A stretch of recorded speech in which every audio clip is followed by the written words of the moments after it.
Joyce T വിയിലൂടെ ഞങ്ങളെ ശ്രദ്ധിക്കുന്ന എല്ലാവർക്കും യേശു ക്രിസ്തുവിൻ്റെ നാമത്തിൽ ഞങ്ങളുടെ സ്നേഹവും വന്ദനവും അറിയിക്കുന്നു. എൻ്റെ പ്രിയപ്പെട്ട ദൈവമക്കളെ, നിങ്ങളെല്ലാവരും കർത്താവിൽ സന്തോഷമായിരിക്കുന്നു എന്ന് ഞാൻ വിശ്വസിക്കുന്നു. കർത്താവ് നിങ്ങളെ ഓരോരുത്തരെയും ധാരാളം അനുഗ്രഹിക്കുമാറാകട്ടെ. ഞങ്ങളുടെ ഈ ചാനലിലൂടെ നിങ്ങൾ കേൾക്കുന്നതായ ജീവിതാനുഭവങ്ങൾ നിങ്ങൾക്ക് ഓരോരുത്തർക്കും ആത്മീക ജീവിതത്തിൻ്റെ വർധനവിനും കർത്താവായ യേശു ക്രിസ്തുവിനെ കണ്ടുമുട്ടുന്നതിനും കർത്താവിന് വേണ്ടി പ്രയോജനപ്പെടുന്നതിനും ഒക്കെ ദൈവം മുഖാന്തരമാക്കി തീർക്കട്ടെ എന്ന് ഞങ്ങൾ ആശംസിക്കുന്നു. ഇന്ന് നമ്മോടൊപ്പം അനുഗ്രഹിക്കപ്പെട്ടതായ ഒരു കർത്താവിൻ്റെ ദാസനാണ് തൻ്റെ ജീവിതാനുഭവങ്ങളെ ഷെയർ ചെയ്യുന്നതിന് കടന്നു വന്നിരിക്കുന്നത്. സേവ്യർ കൊരട്ടി എന്ന് പറയുന്ന കർത്താവിൻ്റെ ദാസനെ ജോയ്സ് ടി വിയിലേക്ക് തൻ്റെ ജീവിതാനുഭവങ്ങൾ പങ്കുവെക്കേണ്ടതിന് ഹാർദവമായി ഞങ്ങൾ സ്വാഗതം ചെയ്യുന്നു. ആമേൻ. Praise Lord. കർത്താവിൻ്റെ ദാസനെ കർത്താവിൽ സന്തോഷമായിരിക്കുന്നുവല്ലോ? അതെ അതെ, സന്തോഷമായിരിക്കുന്നു. ഓക്കെ. കർത്താവ് ദേവദാസിനെ കുടുംബത്തെയും ധാരാളം അനുഗ്രഹിക്കട്ടെ. ദൈവദാസന്റെ ജീവിതാനുഭവങ്ങളിലേക്ക് കടന്നു പോകുന്നതിന് മുന്നമേ തന്നെ നമുക്ക് ദൈവസന്നിധിയിൽ ഒരു വാക്ക് പ്രാർത്ഥിക്കാം. ഹല്ലേലൂയ. സ്തോത്രം സ്തോത്രം. പരിശുദ്ധ കർത്താവേ, നന്ദി നിറഞ്ഞ ഹൃദയത്തോടെ ഞങ്ങളങ്ങേ സ്തുതിക്കുന്ന കർത്താവച്ച. ഹല്ലേലൂയ. പ്രിയ കർത്താവിൻ്റെ ദാസനുമായി ദൈവസന്നിധിയിൽ അടുത്തു വരുവാൻ ദൈവം ഇടയാക്കിയതിനായി സ്തോത്രം. കർത്താവേ, അങ്ങ് നടത്തിയ വിധങ്ങളും അങ്ങ് പരിപാലിക്കുന്ന വിധങ്ങളും ഹല്ലേലൂയ അങ്ങ് ഉപയോഗിക്കുന്ന വിധങ്ങളും ഒക്കെ സംസാരിപ്പാൻ പരിശുദ്ധാത്മാവി പകൽക്കാലം പ്രിയ കർത്താവിൻ്റെ ദാസനെ അവിടുന്ന് ഇടയാക്കണം. ഇത് കേൾക്കുന്ന ജീവിതങ്ങൾക്ക് കർത്താവായ യേശു ക്രിസ്തുവിന് ഹല്ലേലൂയ കണ്ടുമുട്ടുവാൻ വലിയൊരു മുഖാന്തരമാക്കി തീർക്കുമാറാകണമേ എന്ന് അപേക്ഷിക്കുന്ന അനേക ജീവിതങ്ങൾ സമാധാനമില്ലാതെ സ്വസ്ഥതയില്ലാതെ ഹല്ലേലൂയ ഭാരപ്പെടുന്നവർക്ക് ഒരു വലിയ വിടുതലായി തീരുവാൻ കർത്താവ് സഹായിച്ചാട്ടെ. നിങ്ങളെ ഏൽപ്പിക്കുന്നു യേശു ക്രിസ്തുവിൻ്റെ നാമത്തിൽ തന്നെ. ആമേൻ. ഹല്ലേലൂയ. കർത്താവിൻ്റെ ദാസനെ താങ്ക്സ്. കർത്താവ് അനുഗ്രഹിക്കട്ടെ. ദൈവദാസൻ്റെ ജീവിതാനുഭവങ്ങളെ ദൈവദാസനെ ഷെയർ ചെയ്യാം. എവിടെ നിന്നാണ് കടന്നു വന്നിരിക്കുന്നതെന്നും വീട്ടിൽ ആരൊക്കെയുണ്ടെന്നും ദൈവദാസൻ്റെ ചൈൽഡ്ഹുഡും എല്ലാം ദൈവദാസന് വിവരിക്കാം. ഓക്കെ. കർത്താവിന് സ്തോത്രം. ഈ യൂട്യൂബ് ചാനലിലൂടെ എന്നെ ശ്രവിക്കുന്ന എല്ലാ പ്രിയപ്പെട്ടവർക്കും കർത്താവായ യേശു ക്രിസ്തുവിലുള്ള എൻ്റെ സ്നേഹവന്ദനം ഞാൻ ആദ്യമായി അറിയിക്കുന്നു. കർത്താവ് ഇത് ശ്രവിക്കുന്ന ഏവരെയും ധാരാളമായി അനുഗ്രഹിക്കുമാറാകട്ടെ എന്ന പ്രാർത്ഥനയോടെ ഞാൻ എൻ്റെ സാക്ഷ്യത്തിലേക്ക് കടക്കുകയാണ്. ഹല്ലേലൂയ. കർത്താവിന് സ്തോത്രം. ഞാനിപ്പോൾ താമസിക്കുന്നത് തൃശ്ശൂർ ഡിസ്ട്രിക്റ്റിലെ ചാലക്കുടിക്ക് അടുത്ത് മുരിങ്ങൂർ എന്ന് പറയുന്ന സ്ഥലത്താണ്. മുരിങ്ങൂർ എന്ന് പറയുമ്പോൾ പലർക്കും പെട്ടെന്ന് ഓർമ്മ വരുന്നത് ഇവിടെ ഒരു ഡിവൈൻ ധ്യാന കേന്ദ്രമുണ്ട്. അധികം പേരും മുരിങ്ങൂർ എന്ന് പറയുമ്പോൾ ആദ്യം ചോദിക്കുന്നത് ഡിവൈനിന്റെ അടുത്താണോ എന്നാണ്. അതിന്റെ അടുത്ത് തന്നെയാണ് ഞാൻ താമസിക്കുന്നത് ഇപ്പോൾ. ഇതിനു മുമ്പ് ഞാൻ കൊരട്ടിയിലായിരുന്നു. കൊരട്ടിയിൽ വെച്ചാണ് ഞാൻ ഈ സത്യം അറിയുന്നതും യേശു ക്രിസ്തുവിലൂടെയുള്ള രക്ഷയെക്കുറിച്ച് അറിയുന്നതും ക്രിസ്തുവിലായിത്തീരുവാൻ ഇടയായതും ഒക്കെ കൊരട്ടിയിൽ വെച്ചാണ്. അതുകൊണ്ട് ഞാൻ ഈ ലഘുലേഖനങ്ങളൊക്കെ എഴുതി മാസികകളിലും സോഷ്യൽ മീഡിയയിലൊക്കെ പ്രസിദ്ധീകരിക്കുമ്പോൾ എൻ്റെ പേര് കൊടുക്കുന്നത് സേവ്യർ കൊരട്ടി എന്നാണ്. അങ്ങനെയാണ് ഞാൻ അവിടെ വെച്ചാണ് ഇത് അറിഞ്ഞത്. അവിടെ നിന്നാണ് എൻ്റെ ശുശ്രൂഷ ആരംഭിച്ചത് എന്നതുകൊണ്ടാണ് ആ പേര് ഇപ്പോഴും അങ്ങനെ കൊടുത്തുകൊണ്ടിരിക്കുന്നത്. അതിനുശേഷം അവിടെ നിന്ന് ആ വീട് വിൽക്കേണ്ടി വന്നു. ഇപ്പോൾ ഞാൻ താമസിക്കുന്നത് വാടകയ്ക്കാണ് താമസിക്കുന്നത്. കർത്താവിന്റെ കൃപയാൽ എല്ലാം നന്നായി നടന്നു പോകുന്നു. ദൈവം അനുഗ്രഹിച്ച് നടത്തിക്കൊണ്ടിരിക്കുന്നു. ഞാൻ ജനിച്ചത് എറണാകുളത്താണ്. ചാലക്കുടിയിലോ തൃശ്ശൂരോ കൊരട്ടിയിലോ ഒന്നുമല്ല. എറണാകുളത്ത് കലൂർ എന്ന ഒരു സ്ഥലത്തായിരുന്നു എൻ്റെ ജനനം. എൻ്റെ ബാല്യകാലം യൗവനമൊക്കെ ഞാൻ അവിടെയാണ് കഴിച്ചു കൂട്ടിയത്. അവിടെ ആയിരിക്കുമ്പോൾ അവിടെ ഒരു പാരമ്പര്യ കത്തോലിക്ക കുടുംബം, ഒരു പേരുകേട്ട കുടുംബമാണ്, കുടുംബമായിരുന്നു അത്. ഇപ്പോൾ ആ പേരിലൊന്നും ഞാൻ വില കൽപ്പിക്കുന്നില്ല. അവിടെ കത്തോലിക്ക മാതാപിതാക്കളുടെ ശിക്ഷണത്തിലെ നല്ലൊരു കത്തോലിക്ക ഭക്തനായിട്ടാണ് എൻ്റെ ബാല്യകാലം ഞാൻ കഴിച്ചത്. അപ്പോൾ ഞാൻ ജനിച്ചത് എൻ്റെ മാതാപിതാക്കളുടെ വിവാഹശേഷം 8 വർഷങ്ങൾക്ക് ശേഷമാണ് ഞാൻ ജനിച്ചത്. 8 വർഷം അവർ നേർച്ചയും കാഴ്ചയും വെച്ച് കാത്തിരുന്നതിന് ശേഷം ഉണ്ടായ ആദ്യത്തെ പൈതലാണ് ഞാൻ. അതുകൊണ്ട് പലപ്പോഴും പല നേർച്ച കാഴ്ചകൾക്കും എൻ്റെ മാതാപിതാക്കള് നേർച്ച കാഴ്ചകൾക്കൊക്കെ ഞാൻ വിധേയപ്പെടേണ്ടി വന്നിട്ടുണ്ട്. അതെല്ലാം ആ കാലത്ത് കഴിഞ്ഞു. ഓൾട്ടർ ബോയ് ആയിട്ട് ഉള്ള ഒരു നേർച്ച അവശേഷിച്ചിരുന്നു. അത് വളരെ വൈകിയാണെങ്കിലും ഒരു ദിവസം അൾത്താരയിൽ കിടന്ന് ശുശ്രൂഷ ചെയ്തതിലൂടെ എൻ്റെ പിതാവ് എന്നെ കൊണ്ട് അതും നിർവഹിപ്പിച്ചു. കത്തോലിക്ക പള്ളിയുമായിട്ട് വളരെയധികം അടുത്ത ഒരു ബന്ധമായിരുന്നു എനിക്ക് ആ സമയത്തുണ്ടായിരുന്നത്. എനിക്ക് തോന്നുന്നു ഒരു 20 വയസ്സ് 22 വയസ്സുള്ള സമയത്തൊക്കെ ഞാൻ നല്ല കത്തോലിക്ക ഭക്തിയിലാണ് ആയിരുന്നു. അപ്പോ കലൂരുള്ള ഒരു സെന്റ് ആന്റണീസ് ചർച്ചുണ്ട്, അറിയപ്പെടുന്ന ചർച്ചാണ്. വളരെയധികം ജനങ്ങള് നേർച്ച കാഴ്ചകൾക്ക് വരുന്ന ഒരു ചർച്ചാണത്. സെന്റ് ആന്റണീസ് അന്തോണീസ് പുണ്യവാളന്റെ ചർച്ചാണ്. അപ്പൊ അവിടെ ഒരു കപ്പ്യാരുടെ ഒഴിവ് വന്നപ്പോ പള്ളി അധികൃതർക്ക് അടുത്ത കപ്പ്യാരായിട്ട് നിയമിക്കാൻ താല്പര്യം എന്നെയായിരുന്നു. കാരണം ഞാൻ അത്രക്ക് ഈ ചർച്ചുമായിട്ട് ബന്ധപ്പെട്ട് പോകുന്ന ആളായിരുന്നു. പക്ഷെ എനിക്കെന്തോ ആ കപ്പ്യാരായിട്ടുള്ള നിയമനത്തില് എനിക്ക് താല്പര്യം തോന്നിയില്ല. ഞാൻ അതിൽ നിന്ന് ഒഴിഞ്ഞു മാറുകയായിരുന്നു. അപ്പൊ എന്റെ പിതാവ് എല്ലാ വിശുദ്ധരോടും പുണ്യാളന്മാരോടും പ്രാർത്ഥിക്കുന്ന ഒരു സ്വഭാവം ഉണ്ടായിരുന്നു. അല്പമൊക്കെ കള്ളു കുടിക്കും, മദ്യപാനിയൊന്നുമല്ല, കള്ളു കുടിക്കും, പുകവലിക്കും, അങ്ങനെയൊക്കെയുള്ള ഒരു വ്യക്തിയായിരുന്നു. 4 ദിക്കുകളിലുമുള്ള 4 വിശുദ്ധരോടും എല്ലാ രാവിലെയും പ്രാർത്ഥിക്കാൻ അദ്ദേഹം എന്നോട് ആഹ്വാനം ചെയ്യുമായിരുന്നു. കിഴക്ക്, പടിഞ്ഞാറ്, വടക്ക്, തെക്ക് ഓരോ പള്ളികളുണ്ട്. അവിടെ ഇരിക്കുന്ന വിശുദ്ധരോടൊക്കെ ഞങ്ങൾ പ്രാർത്ഥിക്കണം എല്ലാ ദിവസവും രാവിലെ. അതൊക്കെ നിർബന്ധമായിരുന്നു. അങ്ങനെ പോകുന്ന കാലം. ഞാൻ പഠിച്ചത് കലൂർ ഗവൺമെന്റ് ഹൈസ്കൂളിലാണ്. അവിടെ പഠിച്ചുകൊണ്ടിരിക്കുമ്പോ 8ാം ക്ലാസ്സിലായപ്പോ അവിടുത്തെ മലയാളം വാദ്യര്, ഞങ്ങളുടെ മലയാള വാദ്യര് അതേ ക്ലാസ് എടുക്കുന്ന എല്ലാ ക്ലാസ്സുകളിലെയും ഹൈസ്കൂളിലെ എല്ലാ ക്ലാസ്സുകളിലെയും സ്റ്റുഡൻസിനെ ഉൾപ്പെടുത്തിക്കൊണ്ട് ഒരു ചെറുകഥാ മത്സരം അദ്ദേഹം നടത്തി. ചെറുകഥയുടെ വിഷയം ഇതായിരുന്നു: കൃഷ്ണ കുചേല കഥ. കുചേലൻ അല്പം അവലുമായിട്ട് കൃഷ്ണനെ കാണാൻ പോകുന്ന ആ രംഗം ഒന്ന് കഥാരൂപേണ വിവരിക്കുക എന്നുള്ളതായിരുന്നു അതിന്റെ തീം. അങ്ങനെ ഞാനത് എഴുതി കൊടുത്തു. എന്റെ റിസൾട്ട് അദ്ദേഹം നോക്കിയപ്പോ 1ാം സമ്മാനം എനിക്കാണ് കിട്ടിയത്. അപ്പൊ അദ്ദേഹം സ്കൂളിൽ ഒരു കഥാകൃത്തുണ്ട്, ഇന്ന ആളാണ് എന്ന് എന്നെ കുറിച്ച് അവിടെ പ്രചരിപ്പിക്കുകയും പറയുകയും, അങ്ങനെ ഒരു കഥാകൃത്തെന്ന പേരില്, കഥാകൃത്തെന്ന് തന്നെയാണ് അദ്ദേഹം എന്നെ വിളിക്കുന്നത്. കഥാകൃത്ത് വന്നില്ലേ എന്നാ ചോദിക്കുന്നത്. അങ്ങനെ ഒരു കഥാകൃത്തായിട്ട് ഞാൻ അവിടെ വെച്ച് മാറി. അപ്പോൾ എനിക്ക് തോന്നി, അങ്ങനെ കഥ എഴുതാനുള്ള ഒരു ഗിഫ്റ്റ് എനിക്കുണ്ടെന്നുണ്ടെങ്കിൽ എന്തുകൊണ്ട് അത് ചെയ്തുകൂടാ? അതുവരെ ഞാൻ ചെയ്തിട്ടില്ല. അങ്ങനെ ഞാൻ അല്പമൊക്കെ ചെറുകഥകളൊക്കെ എഴുതാൻ തുടങ്ങി. അങ്ങനെ ചില മാസികകളിലൊക്കെ ഞാൻ പ്രസിദ്ധീകരിക്കുവാൻ തുടങ്ങി. അങ്ങനെ പ്രസിദ്ധീകരിച്ചുകൊണ്ട് വരുന്ന സമയത്ത് ആ കാലഘട്ടത്തിൽ എൻ്റെ പിതാവ് ഒരു ആസ്തമ രോഗിയായിരുന്നു. അദ്ദേഹം മരണപ്പെട്ടു. അദ്ദേഹം മരണപ്പെടുവാനുള്ള കാരണം ഇപ്പോൾ ഞാൻ മനസ്സിലാക്കുന്നത്, അദ്ദേഹം ഒരു തികഞ്ഞ പുകവലിയുടെ അഡിക്റ്റായിരുന്നു. ശ്വാസം കിട്ടാതെ വരുമ്പോഴും വലിക്കുന്ന ശ്വാസത്തോടൊപ്പം പുകയും വലിച്ചേറ്റുന്ന ഒരു വ്യക്തിയായിരുന്നു. അന്ന് എനിക്കത് അറിയില്ലായിരുന്നു. ഇന്ന് ഞാനത് മനസ്സിലാക്കുന്നു. അദ്ദേഹം മരിച്ചത് ആ പുകവലി തന്നെയാണ് കാരണം. അതോടെ ഞങ്ങള് ഒരല്പം ബുദ്ധിമുട്ടിലേക്ക് കടന്നു. കുടുംബത്തിന്റെ ഭാരം എൻ്റെ മേൽ ആയി. അദ്ദേഹത്തിന് ഒരു ബിസിനസ് ഉണ്ടായിരുന്നു. വീട്ടിലെ ഒരു ചില 2-3 മേഖലകളിലായി 8-9 പേര് ജോലി ചെയ്യുന്ന ഒരു ബിസിനസ്, കയറിന്റെ ബിസിനസ് ഉണ്ടായിരുന്നു. അത് 8, 9, 10 പേര് എല്ലാ ദിവസവും ഞങ്ങളുടെ വീട്ടിൽ വരും. അതിൽ വിവിധ മതവിഭാഗങ്ങളിൽപ്പെടുന്ന ആൾക്കാരൊക്കെ ഉണ്ട്. അവരൊക്കെ എൻ്റെ പിതാവിനെയും മാതാവിനെയൊക്കെ വിളിക്കുന്ന പേര് കേട്ടാല് ഇന്നങ്ങനെ വിളിച്ചു കേൾക്കുന്നു. അത്ര ബഹുമാന ബിസിനസ്, തമ്പുരാനെന്ന് വിളിക്കുന്നത് എൻ്റെ പിതാവിനെയൊക്കെ. ആ കാലഘട്ടം അങ്ങനെയായിരുന്നു. അപ്പൊ അങ്ങനെയുള്ള ഒരു കാലഘട്ടത്തിൽ അപ്പൊ ആ കയറിന്റെ ബിസിനസ് പിതാവ് മരിച്ചതോടെ അത് എനിക്ക് ഏറ്റെടുത്ത് നടത്തേണ്ടതായിട്ടുള്ള ഒരു സ്ഥിതി വന്നു.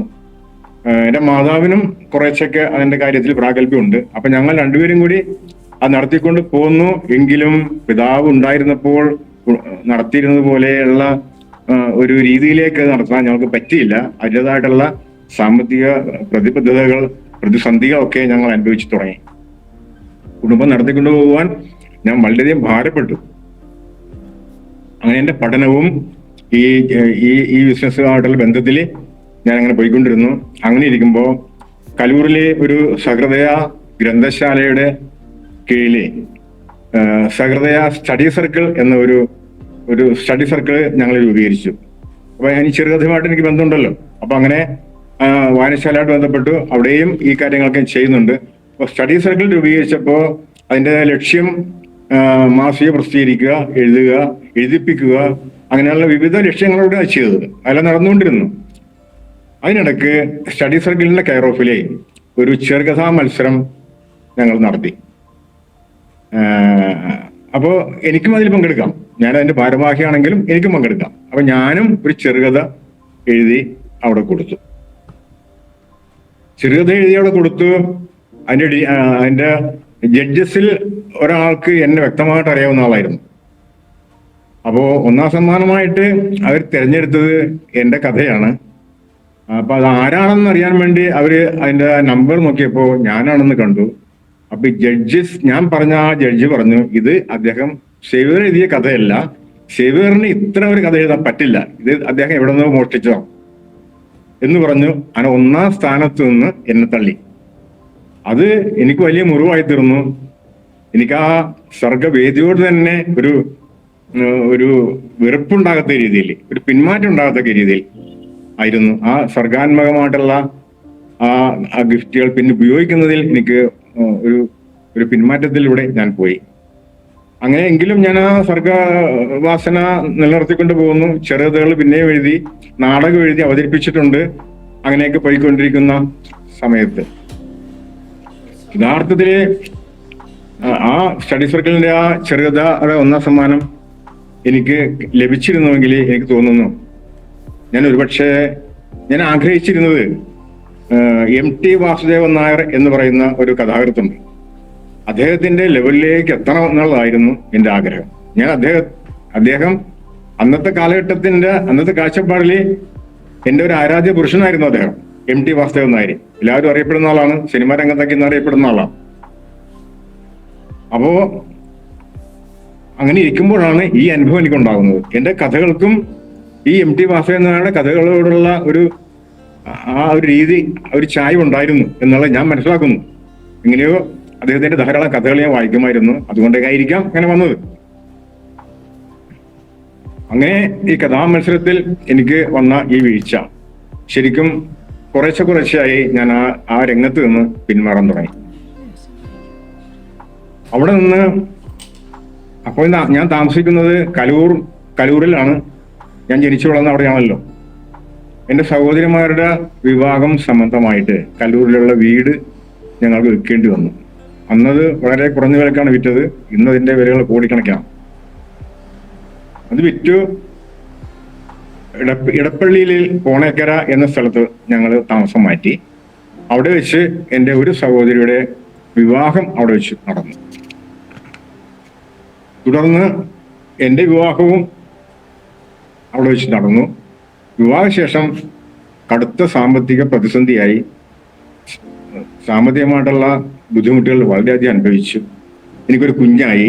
എൻ്റെ കുഞ്ഞിനെയും എൻ്റെ ഭാര്യയെയും, എനിക്കൊരു സഹോദരി കൂടിയുണ്ട്, എൻ്റെ അമ്മയുണ്ട്. ശരിക്കും പഴയ ബിസിനസ് എല്ലാം നേരത്തെ നിന്നുപോയി. ഞാൻ തന്നെ അധ്വാനിച്ചിട്ട് വേണം എൻ്റെ കുടുംബം പോറ്റാൻ, കാര്യങ്ങളെല്ലാം നടത്തുവാൻ.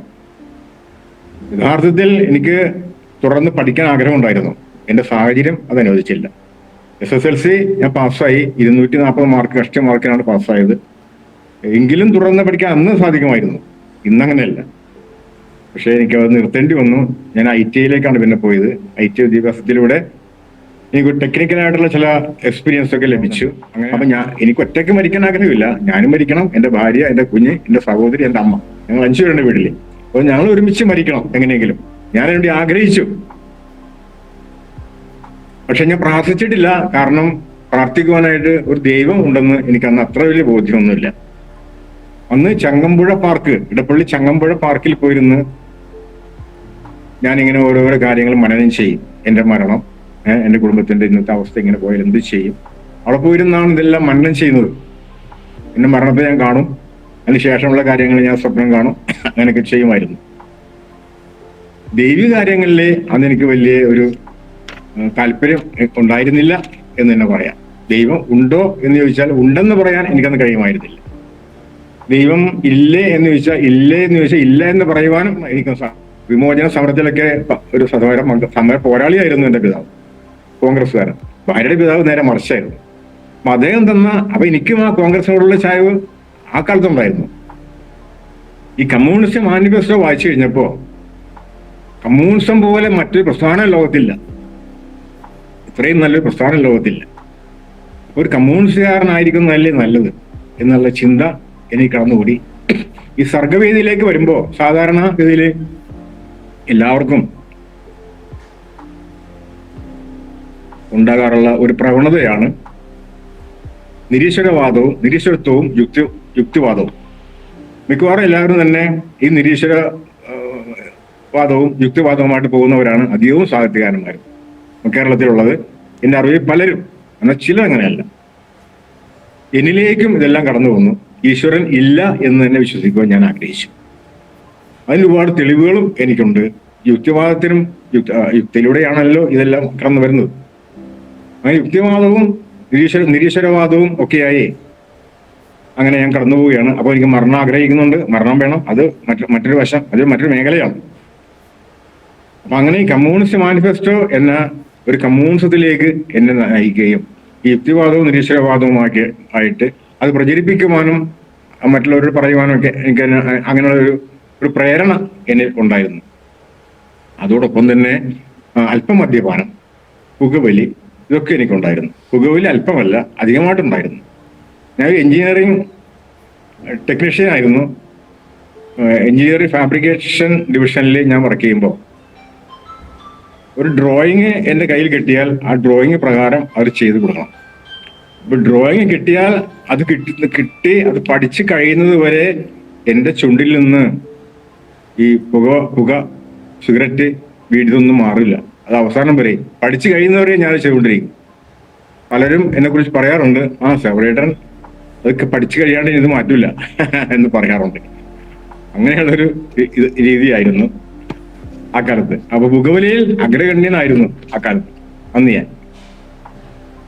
അങ്ങനെ ഇരിക്കെ അപ്പൊ ഈശ്വര വിശ്വാസം എനിക്കില്ല, ദൈവം ഉണ്ടെന്ന് പറയാൻ തന്നെ എനിക്ക് നാണക്കേട് പോലെയായിരുന്നു. അങ്ങനെ ഇരിക്കെ തൃശ്ശൂര് തൃപ്രയാർ ക്ഷേത്രത്തില് ഉണ്ടായ ഒരു അത്ഭുതത്തെക്കുറിച്ച് ഏതോ ഒരു അത്ഭുതത്തെക്കുറിച്ച് ഞാൻ കേട്ടു. ഇന്ന് എന്താണെന്ന് ഞാൻ ഓർക്കുന്നില്ല. കൂടാതെ കാരിസ്മാറ്റിക് കേന്ദ്രങ്ങളിലെ ഉണ്ടാകുന്ന അത്ഭുതങ്ങള്, അവിടെയൊക്കെ ഒരു അത്ഭുതങ്ങൾ ഉണ്ടാകുന്നുണ്ട്. അതുപോലെ അങ്ങനെ പല സ്ഥലങ്ങളിലും രോഗശാന്തികളും പല കാര്യങ്ങളും നടന്നുകൊണ്ടിരിക്കുന്നു.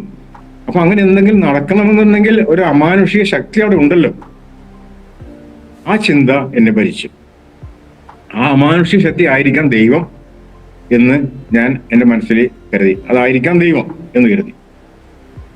അങ്ങനെ ഈ കാരിസ്മാറ്റിക് കേന്ദ്രങ്ങളിലും ഇതുപോലെ ക്ഷേത്രങ്ങളിലും പള്ളികളിലും ഒക്കെ ഉണ്ടാവുന്ന ഈ അത്ഭുതങ്ങള് ദൈവം ഉണ്ട് എന്ന വിശ്വാസത്തിലേക്ക് എന്നെ കൊണ്ടുപോകും.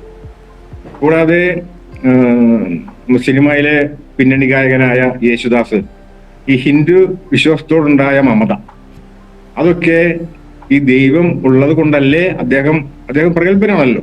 അപ്പൊ അദ്ദേഹം അങ്ങനെ ഒരു വിശ്വാസം, അദ്ദേഹം ഒരു ക്രിസ്ത്യനാണ്. അങ്ങനെ ഒരു മതവിശ്വാസത്തിലേക്ക് അദ്ദേഹം മാറണമെങ്കിൽ ഒരു ദൈവം ഉള്ളത് കൊണ്ട് തന്നെയാണല്ലോ അങ്ങനെ ചെയ്തത്. അല്ലെങ്കിൽ അതിന്റെ ആവശ്യമില്ലല്ലോ. അതെല്ലാം ഒരു ദൈവം ഉണ്ട് എന്നുള്ള ഒരു വിശ്വാസത്തിലേക്ക് എന്നെ കൊണ്ടുവന്നു. ഞാൻ റോഡിലൂടെ നടക്കുമ്പോൾ അന്ന് എനിക്ക് വാഹനമൊന്നുമില്ല. ക്ഷേത്രങ്ങൾ കാണും, അമ്പലങ്ങൾ, പള്ളികൾ കാണും, മോസ്കുകൾ കാണും, കുരിശൻ തൊട്ടികൾ, ഇതിന്റെ എല്ലാം മുമ്പിൽ ഞാൻ നിന്ന് വണങ്ങും. അമ്പലങ്ങൾ, പള്ളികൾ, മോസ്കിന്റെ മുമ്പിൽ മുസ്ലിം പോലും അതിന്റെ മുമ്പിൽ വണങ്ങില്ല. അവര് വണങ്ങുന്നത് മക്ക എവിടെയാണോ അങ്ങോട്ട് നോക്കിയാണ് അവരുടെ പ്രാർത്ഥനയും ആരാധനയും വണക്കമൊക്കെ. ഞാൻ അങ്ങനെയല്ലായിരുന്നു. മോസ്കിന്റെ മുമ്പിൽ ഞാൻ നിൽക്കും. അവിടെ മുഹമ്മദ് നബിയാണോ അള്ളായാണോ ആരായാലും ഞാൻ പ്രാർത്ഥിക്കും. എല്ലാ അമ്പലങ്ങളിലും പ്രാർത്ഥിക്കും, എല്ലാ പള്ളികളിലും പ്രാർത്ഥിക്കും. അങ്ങനെ പോകുന്ന സമയത്ത്, അതായത് ദൈവമുണ്ടെന്ന വിശ്വാസം വന്നു, എല്ലാ മതങ്ങളിലും ഉള്ളത് ദൈവമാണെന്നുള്ള തോന്നലിലൂടെ കടന്നു പോകുന്ന സമയത്ത് കൊരട്ടി എന്ന സ്ഥലത്ത് ഞാൻ വർക്ക് ചെയ്തുകൊണ്ടിരിക്കുന്ന കാർബോറാന കമ്പനിയുടെ ഒരു ബ്രാഞ്ച് കൊരട്ടിയിൽ സ്ഥാപിക്കുകയാണ്. അപ്പൊ ആ കൊരട്ടിയിലെ ആ ഫാക്ടറി ഉദ്ഘാടനം ചെയ്യുവാൻ ചില വർക്കുകൾ തീരേണ്ടതുണ്ടായിരുന്നു. ആ കമ്പനി കമ്മീഷൻ ചെയ്യണമെങ്കിൽ ചില വർക്കുകൾ ഒരാഴ്ചക്കകം തീർക്കണം. അപ്പൊ അവിടെയുള്ള ഒരു സാറിനെ എന്നെ അറിയാമായിരുന്നു. അദ്ദേഹം എന്നെ റെക്കമെൻഡ് ചെയ്തു, ഇന്ന ആളെ വിളിച്ചാൽ ആള് വർക്ക് തീർത്ത് തരും എന്ന് അദ്ദേഹം പറഞ്ഞു. അങ്ങനെ എന്നെ കൊരട്ടി കമ്പനിയിലേക്ക് എന്നെ മാറ്റി. അപ്പോ ഈ വർക്കിലുള്ള എൻ്റെ പെർഫോമൻസ് ഞാൻ കാണിച്ചിട്ടുള്ളത് അദ്ദേഹത്തിന് അറിയാവുന്നത് കൊണ്ടാണ് അദ്ദേഹം എന്നെ അങ്ങനെ റെക്കമെൻഡ് ചെയ്തത്. അതിന്റെ ആ പെർഫോമൻസ് എനിക്ക് വരാൻ കാരണം ഈ കണക്കിലും എഞ്ചിനീയറിംഗ് ഡ്രോയിങ് റീഡ് ചെയ്യുന്നതിലൊക്കെയുള്ള എൻ്റെ പ്രാഗൽഭ്യമായിരുന്നു. അതുകൊണ്ടാണ് ആ വർക്കുകൾ അതുപോലെ ചെയ്യാൻ എനിക്ക് സാധിച്ചത്. അങ്ങനെ എന്നെ താൽക്കാലികമായിട്ട് ഒരാഴ്ചത്തെ പണിക്ക് വർക്കിനാണ് അവിടെ കൊണ്ടുപോയതെങ്കിലും കമ്പനി കമ്മീഷൻ ചെയ്തു. ആ സമയത്തും വർക്ക് തീർത്തു കൊടുത്തു. എല്ലാവർക്കും വലിയ സന്തോഷമായി. തുടർന്നും മറ്റുള്ള ചില കമ്പനിക്കാരെ കോൺട്രാക്ട് വർക്കിലാണ്, കോൺട്രാക്ട് കമ്പനിക്കാരാണ് ചെയ്യുന്നത്. മറ്റുള്ള ചില കമ്പനിക്കാരെ അവരുടെ വർക്ക് തീർക്കാൻ വേണ്ടിയിട്ട് എന്നോട് ആവശ്യപ്പെട്ടു. ഞാൻ അതും അവിടെ നിന്നുകൊണ്ട്, അപ്പൊ എന്റെ കോൺട്രാക്ടറുടെ അനുവാദത്തോടെ, എടപ്പള്ളി കാർബറേറ്റത്തിലാണ് ഞാൻ വർക്ക് ചെയ്തുകൊണ്ടിരിക്കുന്നത്, അനുവാദത്തോടെ ഞാൻ അവിടെ വീണ്ടും കണ്ടിന്യൂ ചെയ്തു. അങ്ങനെ അവരുടെ വർക്കും തീർത്തു കൊടുത്തു. അവരുടെ വർക്ക് തീർത്തു കൊടുത്തപ്പോൾ അവർക്ക് എന്നെ അവിടെ നിന്ന് കൊണ്ടുപോകണം, അവരുടെ കമ്പനിയിലേക്ക് എന്നെ കൊണ്ടുപോകണം. എന്നെ വിളിച്ച് ഞാൻ പോയില്ല. അങ്ങനെ അവിടെ നിൽക്കുമ്പോൾ അവിടുത്തെ മാനേജര് എന്നോട് പറഞ്ഞു, നിനക്ക് ഇവിടെ സ്ഥിരമായിട്ട് ജോലി വേണോ എന്ന് ചോദിച്ചു. ഞാൻ പറഞ്ഞു വേണ്ടെന്ന് പറഞ്ഞു. എന്താ വേണ്ട, എനിക്ക് പറ്റില്ല സാറേ എന്ന് പറഞ്ഞു. അപ്പൊ ഇത് കേട്ടുകൊണ്ട് നിന്നിരുന്ന ചില സാറുമാര് എന്നെ വിളിച്ചിട്ട് ശകാരിച്ചു. ഇവിടെ മന്ത്രിയുടെ കരുണാകരന്റെ റെക്കമെൻഡ്, പോലീസ് ഉദ്യോഗസ്ഥന്മാരുടെ റെക്കമെൻഡ്, ഇതെല്ലാം കൊണ്ടുവന്നിട്ട് പോലും ഇവിടെ എടുത്തിട്ടില്ല, ജോലിക്ക് എടുത്തിട്ടില്ല.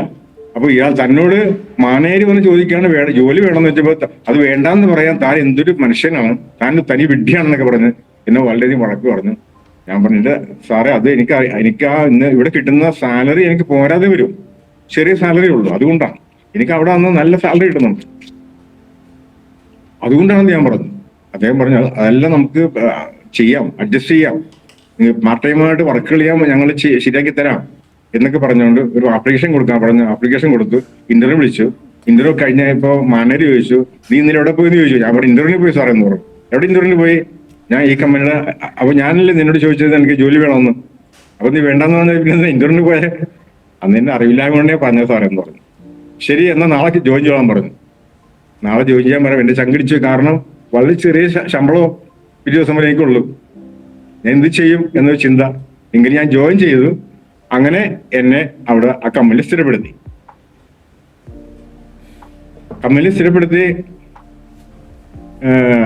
എല്ലാ ദിവസവും രാവിലെ 5 മണിക്ക് എഴുന്നേക്കണം, പുരട്ടിക്ക് ബസ്സിന് പോകണം, തിരിച്ച് രാത്രി വരുമ്പോ അപ്പോൾ എനിക്ക് പാർട്ട് ടൈം ജോലിയും അവർ ശരിയാക്കി തന്നു. അവർ രാത്രി 12 മണിക്ക് കമ്പനിലെ വർക്കും പാർട്ട് ടൈം വർക്കും കഴിഞ്ഞ് തിരിച്ചു വന്ന് രാത്രി 12 മണിക്ക് തിരിച്ചു വരുന്നു.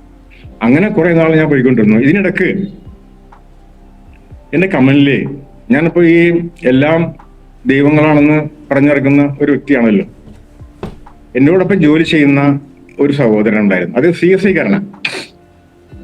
അദ്ദേഹം എന്നോട് ഇടക്കിടക്ക് യേശുവിനെ കുറിച്ച് പറയും. ചേട്ടന്റെ വിശ്വാസം ശരിയല്ല, യേശു മാത്രമാണ് ദൈവം, ചേട്ടൻ പറയുന്നതൊന്നും ദൈവമല്ല, അതെല്ലാം ദൈവസങ്കല്പങ്ങളാണ് എന്നൊക്കെ പറയും. അപ്പൊ ഞാൻ ചോദിക്കും, അപ്പൊ ക്രിസ്ത്യാനിക്ക് മാത്രമേ സ്വർഗം കിട്ടുള്ളൂ? ക്രിസ്ത്യാനിക്ക് മാത്രമേ കിട്ടുള്ളൂ. അപ്പൊ ഇവർക്ക് നല്ല മനുഷ്യരല്ലേ, ഈ ഹിന്ദു ആണെങ്കിലും മുസ്ലിം ആണെങ്കിലും ഇവരൊക്കെ എത്ര നല്ല മനുഷ്യരാ. നമുക്ക് തന്നെ അവിടെ എത്രയോ സുഹൃത്തുക്കളുണ്ട്, ഹിന്ദുക്കളായിട്ടും മുസ്ലിമായിട്ടും ഒക്കെ.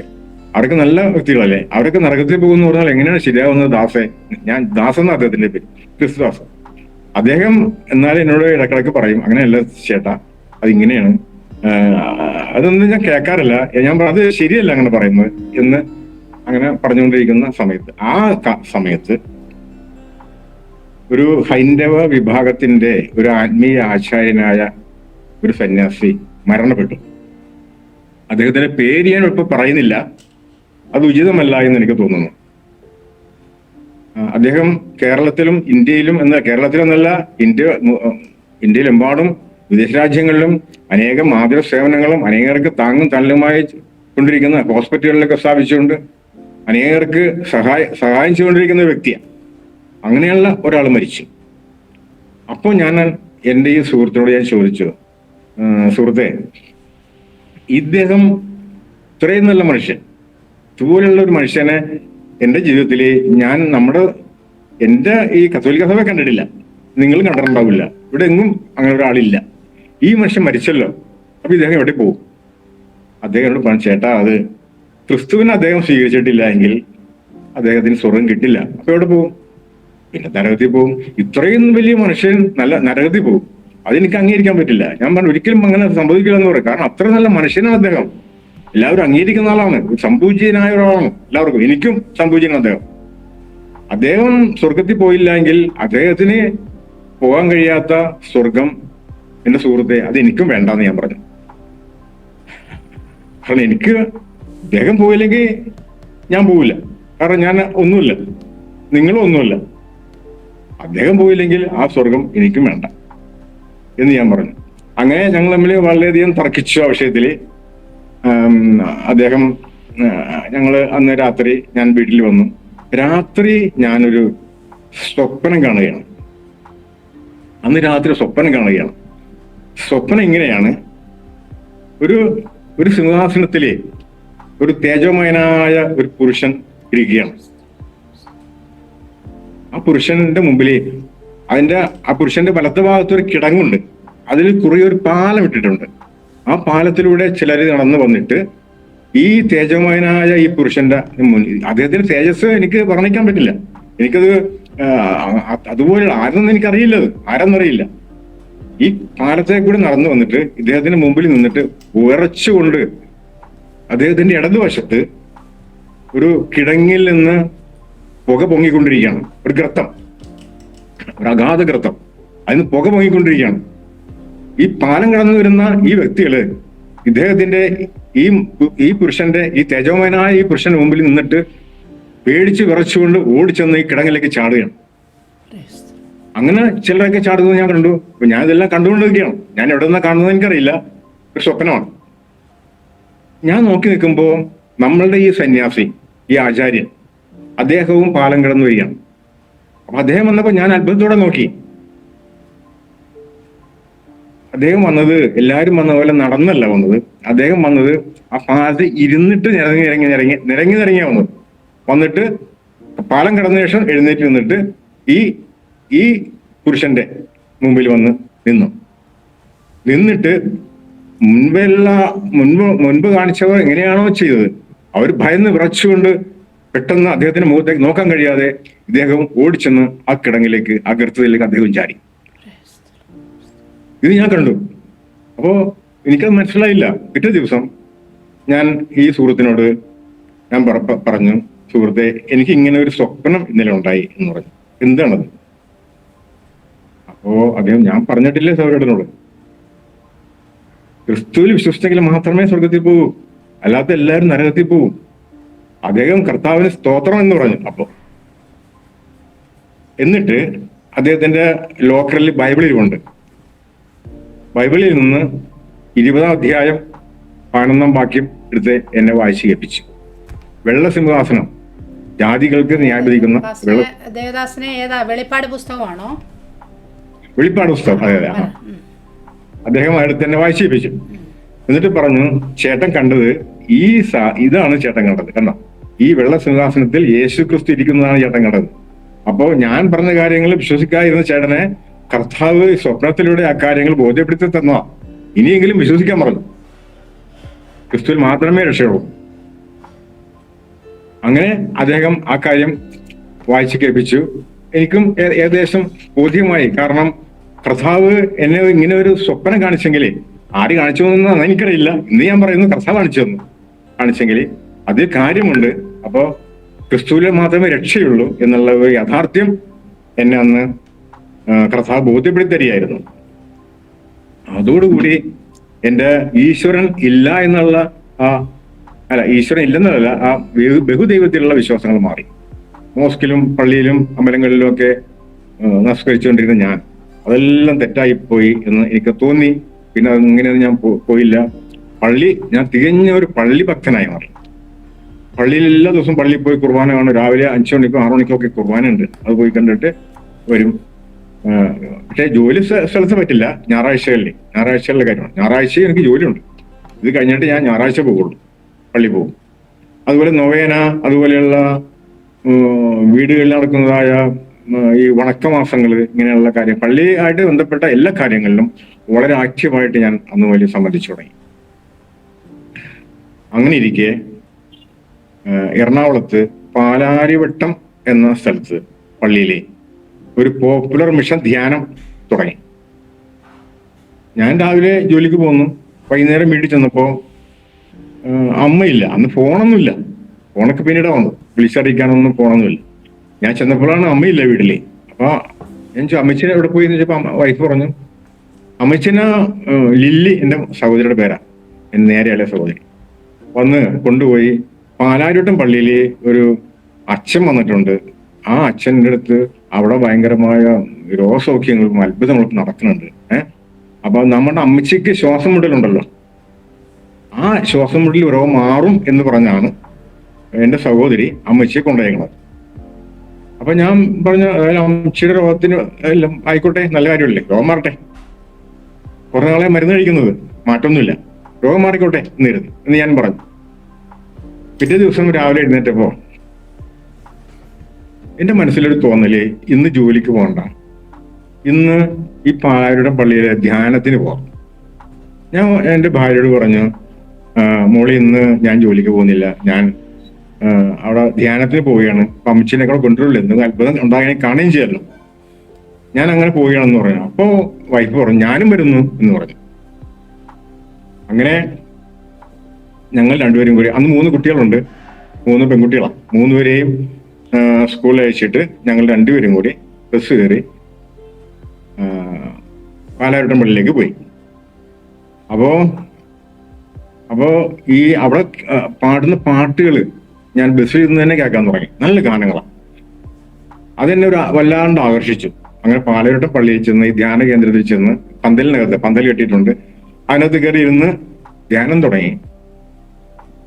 മാത്യു നായിക്കാൻ പറമ്പലച്ചൻ അച്ഛന്റെ ധ്യാനമാണ്, പോപ്പുലർ മിഷൻ ധ്യാനമാണ് നടക്കുന്നത്. ഡിവൈൻ പോട്ട ധ്യാന കേന്ദ്രത്തിന്റെ കെയർഓഫിലുള്ള ഒരു ധ്യാനമാണ്. അപ്പൊ ഈ അച്ഛന്റെ പ്രസംഗം തുടങ്ങി, പ്രഭാഷണം തുടങ്ങി. അപ്പോൾ ആൾക്കാരെല്ലാവരും വളരെ ആകാംക്ഷയോടെ, പല ആൾക്കാരെ, രോഗികളൊക്കെ അവിടെ വരുന്നുണ്ട്, ചിലരൊക്കെ പല രോഗങ്ങൾ മാറുകയായിട്ടൊക്കെ പറഞ്ഞ് പോകുന്നുണ്ട്. അമ്മ എന്റെ അമ്മച്ചിക്കൊന്നും സംഭവിച്ചില്ല, അങ്ങനെയൊന്നും ഉണ്ടായില്ല. അപ്പോ അച്ഛന്റെ പ്രസംഗം തുടങ്ങിയപ്പോ അച്ഛൻ പറഞ്ഞത്, ആദ്യം അവസാനം പറഞ്ഞത് യേശുവിനെ കുറിച്ച് മാത്രം. യേശു യേശു യേശു എന്നുള്ളൊരു വാക്കല്ലാതെ മാതാവിനെ കുറിച്ച് ഒരു വാക്ക് പോലും അച്ഛൻ പറഞ്ഞില്ല. അപ്പോ ഏതാണ്ട് പ്രസംഗം പകുതി ആയതോടുകൂടി ഞാൻ വിലയിരുത്തി, ഈ അച്ഛൻ ആള് ശരിയല്ല. അച്ഛനൊരു കത്തോലിക്ക പുരോഹിതനാണെങ്കിൽ മാതാവിനെ കുറിച്ച് പറയാണ്ടിരിക്കും. കാരണം യേശുവിനോട് പ്രാർത്ഥിക്കുന്നതിനേക്കാൾ കൂടുതലായിട്ട് ഞങ്ങളൊക്കെ പ്രാർത്ഥിക്കുന്നത് മാതാ. അതുപോലെ പുണ്യവാളന്മാരോട്, അവിടെ ഒരു പുണ്യാളനുണ്ട്, ഒരു യോഹന്നാൻ നെബുന്യാസ് എന്ന് പറഞ്ഞ ഒരു പുണ്യാളനാണ് അവിടെ ഇരിക്കുന്നത്. അദ്ദേഹത്തെ കുറിച്ച് പോലും പറയുന്നില്ല. അദ്ദേഹത്തിന് യേശു മാത്രമേ ഉള്ളൂ. അപ്പൊ ഇദ്ദേഹം ആൾ ശരിയല്ല എന്നുള്ള ഒരു വിലയിരുത്തല് എനിക്കൊന്നുണ്ടായി. പക്ഷേ വചനം വായിക്കാനുള്ള ഒരു പ്രോത്സാഹനം അദ്ദേഹം അന്ന് അവിടെ ഒരു ആഹ്വാനം തന്നു. അന്ന് ഞാൻ വീട്ടിൽ പോയി. അപ്പോ എന്റെ വീട്ടിലൊരു ബൈബിൾ ഇരിപ്പുണ്ട്. അത് തുറന്നിട്ടില്ല. ഏതാനും വർഷങ്ങൾക്ക് മുമ്പ് കമ്മലിലൊരു സഹോദരൻ കൊണ്ടുവന്ന് കുറഞ്ഞ വിലക്ക് വന്നപ്പോ ഞാൻ മേടിച്ചു വെച്ചതാണ്. ആ ബൈബിൾ ഞാൻ വീട്ടിൽ കൊണ്ടുവന്നപ്പോ എന്റെ അമ്മ എന്നെ വഴക്ക് പറഞ്ഞു. കാരണം ബൈബിൾ വായിക്കുന്നത് പാപമാണ്. അത് നിനക്കറിയില്ലേ, മുസാരിക്കുമ്പോ പറയണം ബൈബിൾ വായിച്ചാല്, ഇതിവിടെ വേണ്ട, കൊണ്ടുപോയിക്കൊള്ളാൻ പറഞ്ഞു. ഞാനത് മാറ്റി വെച്ചു. അപ്പൊ ബൈബിൾ വായിക്കുന്നത് പാപമാണെന്ന് വിശ്വസിക്കാൻ എനിക്ക് തോന്നില്ല. പിന്നീടാണ് ഞാൻ അറിയുന്നത് 1729 വാലൻഷ്യ സുനദോസിൽ വെച്ച് ബൈബിൾ വായന നിരോധിച്ചിരുന്നു കത്തോലിക്കർക്ക്. അതിപ്പോഴും എന്റെ അമ്മ അറിഞ്ഞിട്ടില്ല. അതമ്മക്കറിയാം. പക്ഷെ 1950 രണ്ടാം വത്തിക്കാൻ സുനദോസിൽ വെച്ച് വീണ്ടും വായിക്കാനുള്ള അനുവാദം കൊടുത്തു. അതറിഞ്ഞിട്ടില്ല. അത് അമ്മച്ചി എന്നല്ല, ആരും അറിഞ്ഞിട്ടില്ല. പലരും ധരിച്ചു വെച്ചിരിക്കുന്നത് ബൈബിൾ വായിക്കുന്നത് പാവമാണെന്ന് തന്നെയാണ്. അങ്ങനെ ആ ബൈബിള് വീട്ടിലിരിപ്പുണ്ട്. ഞങ്ങൾ സാധാരണ ബൈബിൾ വായിക്കുന്നത് ദുഃഖവെള്ളിയാഴ്ച. അതൊരു പുതിയ നിയമം മാത്രമുള്ള ആണോ, യോഹന്നാന്റെ സുവിശേഷം മാത്രമാണോ എന്ന് എനിക്കറിയില്ല. ഒരു ചെറിയ ബുക്ക് വീട്ടിലുണ്ട്. ദുഃഖവെള്ളിയാഴ്ച ആകുമ്പോഴത്തേക്കും ഞങ്ങൾ ഈ പുസ്തകം കൊടുക്കും. എടുത്തിട്ട് യോഹന്നാന്റെ സുവിശേഷം അമ്മച്ചി എടുത്തിട്ട് ഞങ്ങൾ വായിക്കാൻ പറയും. അത് യേശു ക്രിസ്തുവിന്റെ പീഡാനുഭവ ചരിത്രങ്ങൾ വായിക്കാൻ പറയും. അങ്ങനെ ഞങ്ങൾ വായിക്കാറുണ്ട്. യേശുവിന്റെ പീഡാനുഭവ ചരിത്രങ്ങൾ. ദുഃഖവെള്ളിയാഴ്ച മാത്രമേ വായിക്കാറുള്ളൂ. പിന്നെ ദുഃഖവെള്ളി പിന്നെ വായിക്കുന്നത് മുഴുവൻ പുത്തൻപാനയാണ്. അങ്ങനെ ഈ ബൈബിളെടുത്ത് ഞാൻ തുറന്നു.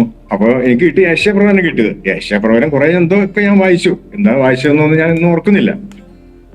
പിറ്റേ ദിവസവും രാവിലെ എഴുന്നേറ്റപ്പോ ഞാൻ വൈഫിനോട് ഞാൻ പറഞ്ഞു, ഇന്നും ഞാൻ ജോലിക്ക് പോകുന്നില്ല, ഞാൻ ഇന്നും പാലാരടുത്ത് പോട്ടെ, എനിക്കെന്തോ അങ്ങോട്ട് പോകാനായിട്ടുള്ള ഒരു പ്രേരണ ഇന്നും എനിക്കുണ്ടെന്ന് പറഞ്ഞു. എന്താണെന്നറിയില്ലെന്ന് പറഞ്ഞു. അന്നും ഞാൻ രണ്ടാമത്തെ ദിവസവും, അപ്പൊ ധ്യാനം തുടങ്ങിയിട്ട് മൂന്നാമത്തെ ദിവസമാണ്, മൂന്നാം ദിവസവും ഞാനവിടെ പോയി. അന്ന് അച്ഛൻ പറഞ്ഞ കാര്യങ്ങള് കുറച്ചുകൂടി കാര്യമായിട്ട് ബൈബിൾ വായനയെ കുറിച്ചുള്ള ഒരു ആഹ്വാനം അദ്ദേഹം തന്നു.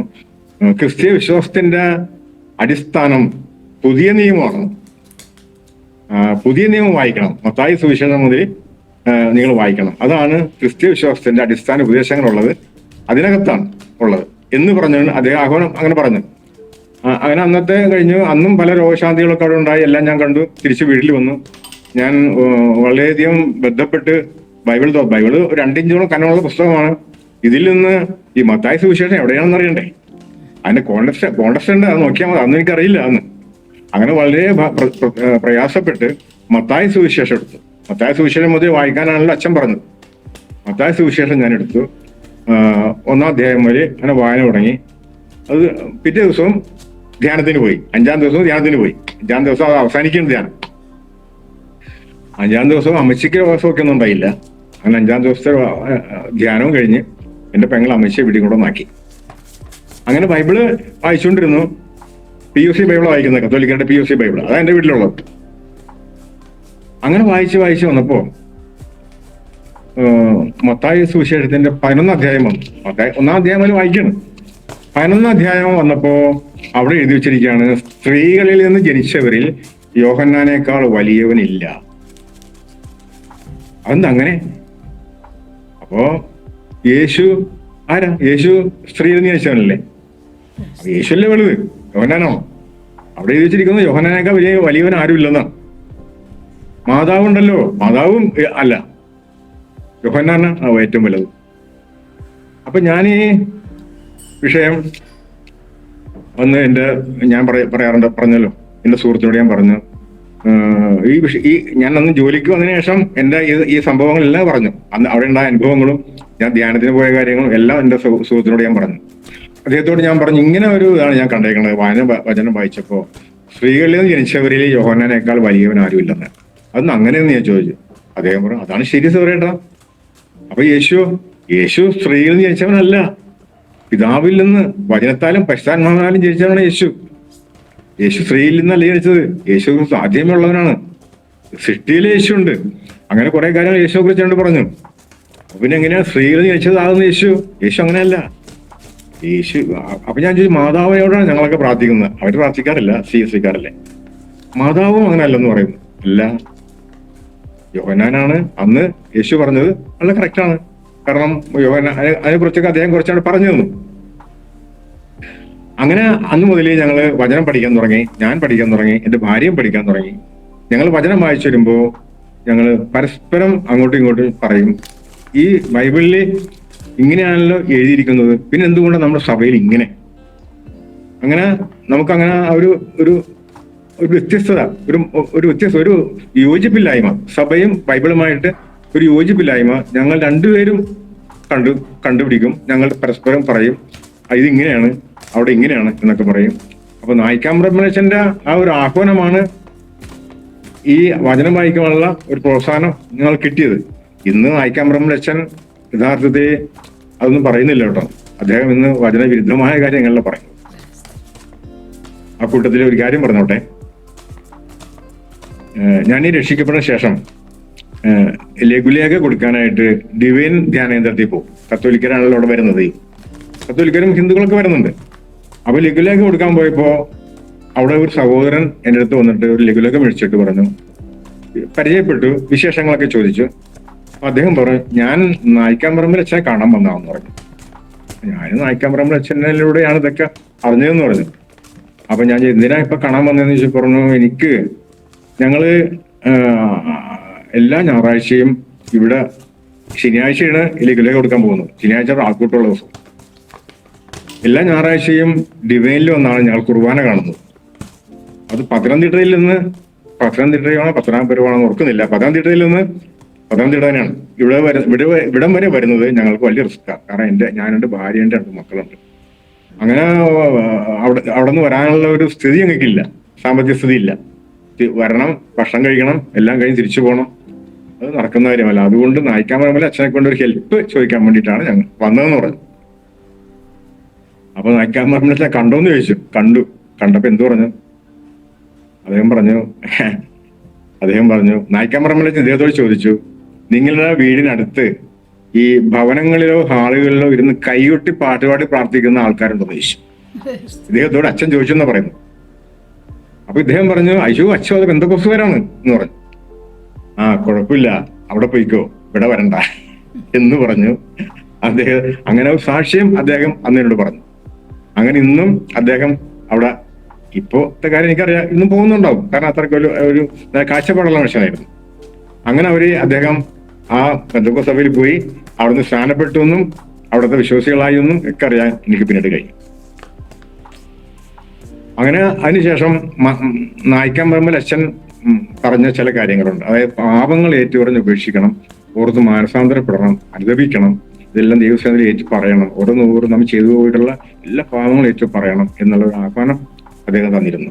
അത് പ്രകാരം ഞാൻ വൈഫിനോടും പറഞ്ഞു, ഞങ്ങൾ 2 പേരും ഇത് ചെയ്തു. ഞങ്ങൾ ചെയ്ത പാപങ്ങൾ, ചെറുപ്പകാലം മുതൽ ഓർമ്മയുള്ള എല്ലാ പാപങ്ങളും ഏറ്റുപറഞ്ഞ് കർത്താവിനോട് ഞങ്ങൾ മാപ്പ് ചോദിച്ചു, ക്ഷമ ചോദിച്ചു പോന്നുകൊണ്ടിരുന്നപ്പോ എനിക്ക് തോന്നി, ഇനി എന്തെങ്കിലും മറന്നു കിടപ്പുണ്ടോ കർത്താവ്? എന്തെങ്കിലും എൻ്റെ മനസ്സിൽ ഓർമ്മയില്ലാതെ ഞാൻ ഓർക്കാണ്ടുണ്ടെങ്കിൽ അതെനിക്കൊന്ന് ഓർമ്മപ്പെടുത്തി തരണം എന്ന് ഞാൻ പ്രാർത്ഥിച്ചു. അങ്ങനെ പ്രാർത്ഥിച്ചപ്പോ ഒരു ശബ്ദം ഞാൻ കേൾക്കുകയാണ്. ഒരു ഭാഷ, ഏതോ ഒരു ഭാഷയിലുള്ള ഒരു ശബ്ദം ഞാൻ കേട്ടു. ആ ഭാഷ എന്തെന്ന് എനിക്കറിയില്ല, ഏത് ഭാഷയെന്നറിയില്ല, പക്ഷെ ആ ഭാഷയുടെ അർത്ഥം എനിക്ക് ഗ്രഹിക്കാൻ കഴിഞ്ഞു. ആ ഭാഷയുടെ അർത്ഥം ഇങ്ങനെയായിരുന്നു: അവളുടെ അമ്മയാണ് കാരണം. അവളുടെ അമ്മ എന്ന് പറഞ്ഞപ്പോൾ പെട്ടെന്ന് വർഷങ്ങൾക്ക് പിന്നിലേക്ക് എൻ്റെ ചിന്തകൾ, ഓർമ്മ വർഷങ്ങൾക്ക് പിന്നിലേക്ക് പോയി, ഏതാനും വർഷങ്ങൾക്ക് പിന്നിലേക്ക് പോയി. അവളുടെ അമ്മ എന്ന് പറയുമ്പോൾ എൻ്റെ ഭാര്യയുടെ അമ്മയായിരിക്കണമല്ലോ. അപ്പോഴാണ് എനിക്ക് ആ ഓർമ്മ വന്നത്, എൻ്റെ അളിയന്റെ മദ്യപാനം മാറാൻ വേണ്ടി ഞാൻ എൻ്റെ ഭാര്യയുടെ അമ്മയുടെ ആഗ്രഹപ്രകാരം ഒരു ചാത്തൻ സേവാ മഠത്തിൽ അളിയനെ കൊണ്ടുപോയ ഒരു അനുഭവം എനിക്കുണ്ട്. ഞാൻ പെട്ടെന്ന് അത് ഓർത്തു. അവളുടെ അമ്മയാണ് കാരണമെന്നുള്ള ആ ശബ്ദമാണ് അത് ഓർക്കാനായിട്ട് എനിക്കിടയേറ്റത്. ഉടനെ ഞാൻ കർത്താവിന്റെ മുമ്പിൽ നെടുമാറ വീണു. എത്ര വലിയ പാപമാണ് ഞാൻ ചെയ്തത്. ചാത്ത സേവാ മഠത്തിലാണ് കൊണ്ടുപോയി. ഞാൻ മാത്രമാണോ പോയത്? എൻ്റെ അളിയനെ കൊണ്ടുപോയില്ലേ? ഞാൻ കരഞ്ഞു പ്രാർത്ഥിച്ചു കർത്താവിനോട്, കർത്താവെ അതുപോലെ ആ പാവം ഏറ്റുപറഞ്ഞു. അതുപോലെയുള്ള പാവങ്ങൾ എന്തെങ്കിലും ഉണ്ടെങ്കിൽ ഇനി എനിക്ക് ഓർമ്മപ്പെടുത്തി തരണമെന്ന് ഞാൻ അപേക്ഷിച്ചു. വീണ്ടും പല കാര്യങ്ങളും ഓർത്ത് ഞാൻ പ്രാർത്ഥിച്ചുകൊണ്ടിരുന്നു. അങ്ങനെ വീണ്ടും വചനം പഠിച്ച് മുന്നോട്ട് പോകുന്ന സമയത്ത് ഞാൻ പറഞ്ഞല്ലോ, ഈ ദൈവവചനവും ഞാൻ പോകുന്ന സഭയുമായിട്ട് യാതൊരു ബന്ധവും, ഞാനിപ്പോൾ പറഞ്ഞ കാര്യങ്ങൾ പിന്നീടുണ്ടായ കാര്യങ്ങളാണ്. എൻ്റെ സാക്ഷ്യത്തിന്റെ വഴിയിലാണ് ഞാൻ വരുന്നത്. വചനവും സഭയുമായിട്ട് യാതൊരു ബന്ധവുമില്ല എന്ന് കണ്ടപ്പോൾ എനിക്ക് രക്ഷ പ്രാപിക്കണ്ടേ, എൻ്റെ ആത്മരക്ഷ പ്രാപിക്കണ്ടേ? അപ്പൊ വചനവുമായിട്ട് ബന്ധമില്ലാത്ത ഒരു സഭയോട് ചേർന്ന് എനിക്ക് എങ്ങനെ നിൽക്കാൻ കഴിയും? അങ്ങനെ നിന്നാൽ എൻ്റെ ആത്മരക്ഷയുടെ കാര്യം എന്തായിത്തീരും?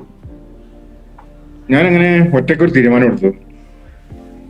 എൻ്റെ ഭാര്യയോട് ഞാൻ പറഞ്ഞു, നമുക്കിങ്ങനെ നിന്നാൽ ശരിയാകില്ല, നമുക്ക് മറ്റേതെങ്കിലും ഒരു ചർച്ചിൽ പോകണം, ദൈവത്തിന്റെ വചനപ്രകാരം വചനം ഉള്ള ഒരു ചർച്ചയിൽ പോകണം. ഈ കത്തോലിക്ക സഭയ്ക്ക് യാതൊരു ബന്ധമില്ല എന്നുള്ളത് നമ്മൾ 2 പേരും കണ്ടതാണ്. അപ്പൊ പിന്നെ അത് ശരിയല്ലല്ലോ. എന്നോടൊന്നും പറഞ്ഞില്ല. ഞാൻ ഒരു തീരുമാനം എടുത്തു. ഞങ്ങളുടെ വീടിന്റെ അടുത്ത് 1 കിലോമീറ്ററോളം മാറിയിട്ട് ഒരു മർത്തമ പള്ളിയുണ്ട്. ഇനി കത്തോലിക്ക പള്ളി പോകണ്ട, ഞാൻ മർത്തമ പള്ളി പോകും എന്നൊരു തീരുമാനം ഞാൻ എടുത്തു. ഭാര്യയോട് പറഞ്ഞില്ല, പറഞ്ഞാൽ എതിർപ്പുണ്ടോ. ഈ വിവരം ഞാൻ എൻ്റെ സുഹൃത്തിനോട് പറഞ്ഞു. ദാസേ, ഞാനൊരു തീരുമാനം എടുത്തു. ഞാൻ ഈ കത്തോലിക്ക പള്ളിയിൽ പോയിട്ട് കാര്യമില്ല എന്നും അത് ആത്മരക്ഷ പ്രാപിക്കാൻ പറ്റില്ല എന്നും എനിക്ക് ഏകദേശം മനസ്സിലായി. അതുകൊണ്ട് CSI പള്ളിയിലോ, ദാസുവിന്റെ അദ്ദേഹം പോകുന്ന CSI പള്ളിയിലാണ്, മർത്തമ പള്ളിയിലോ പോയാൽ കൊള്ളാമെന്ന് എനിക്കുണ്ട്.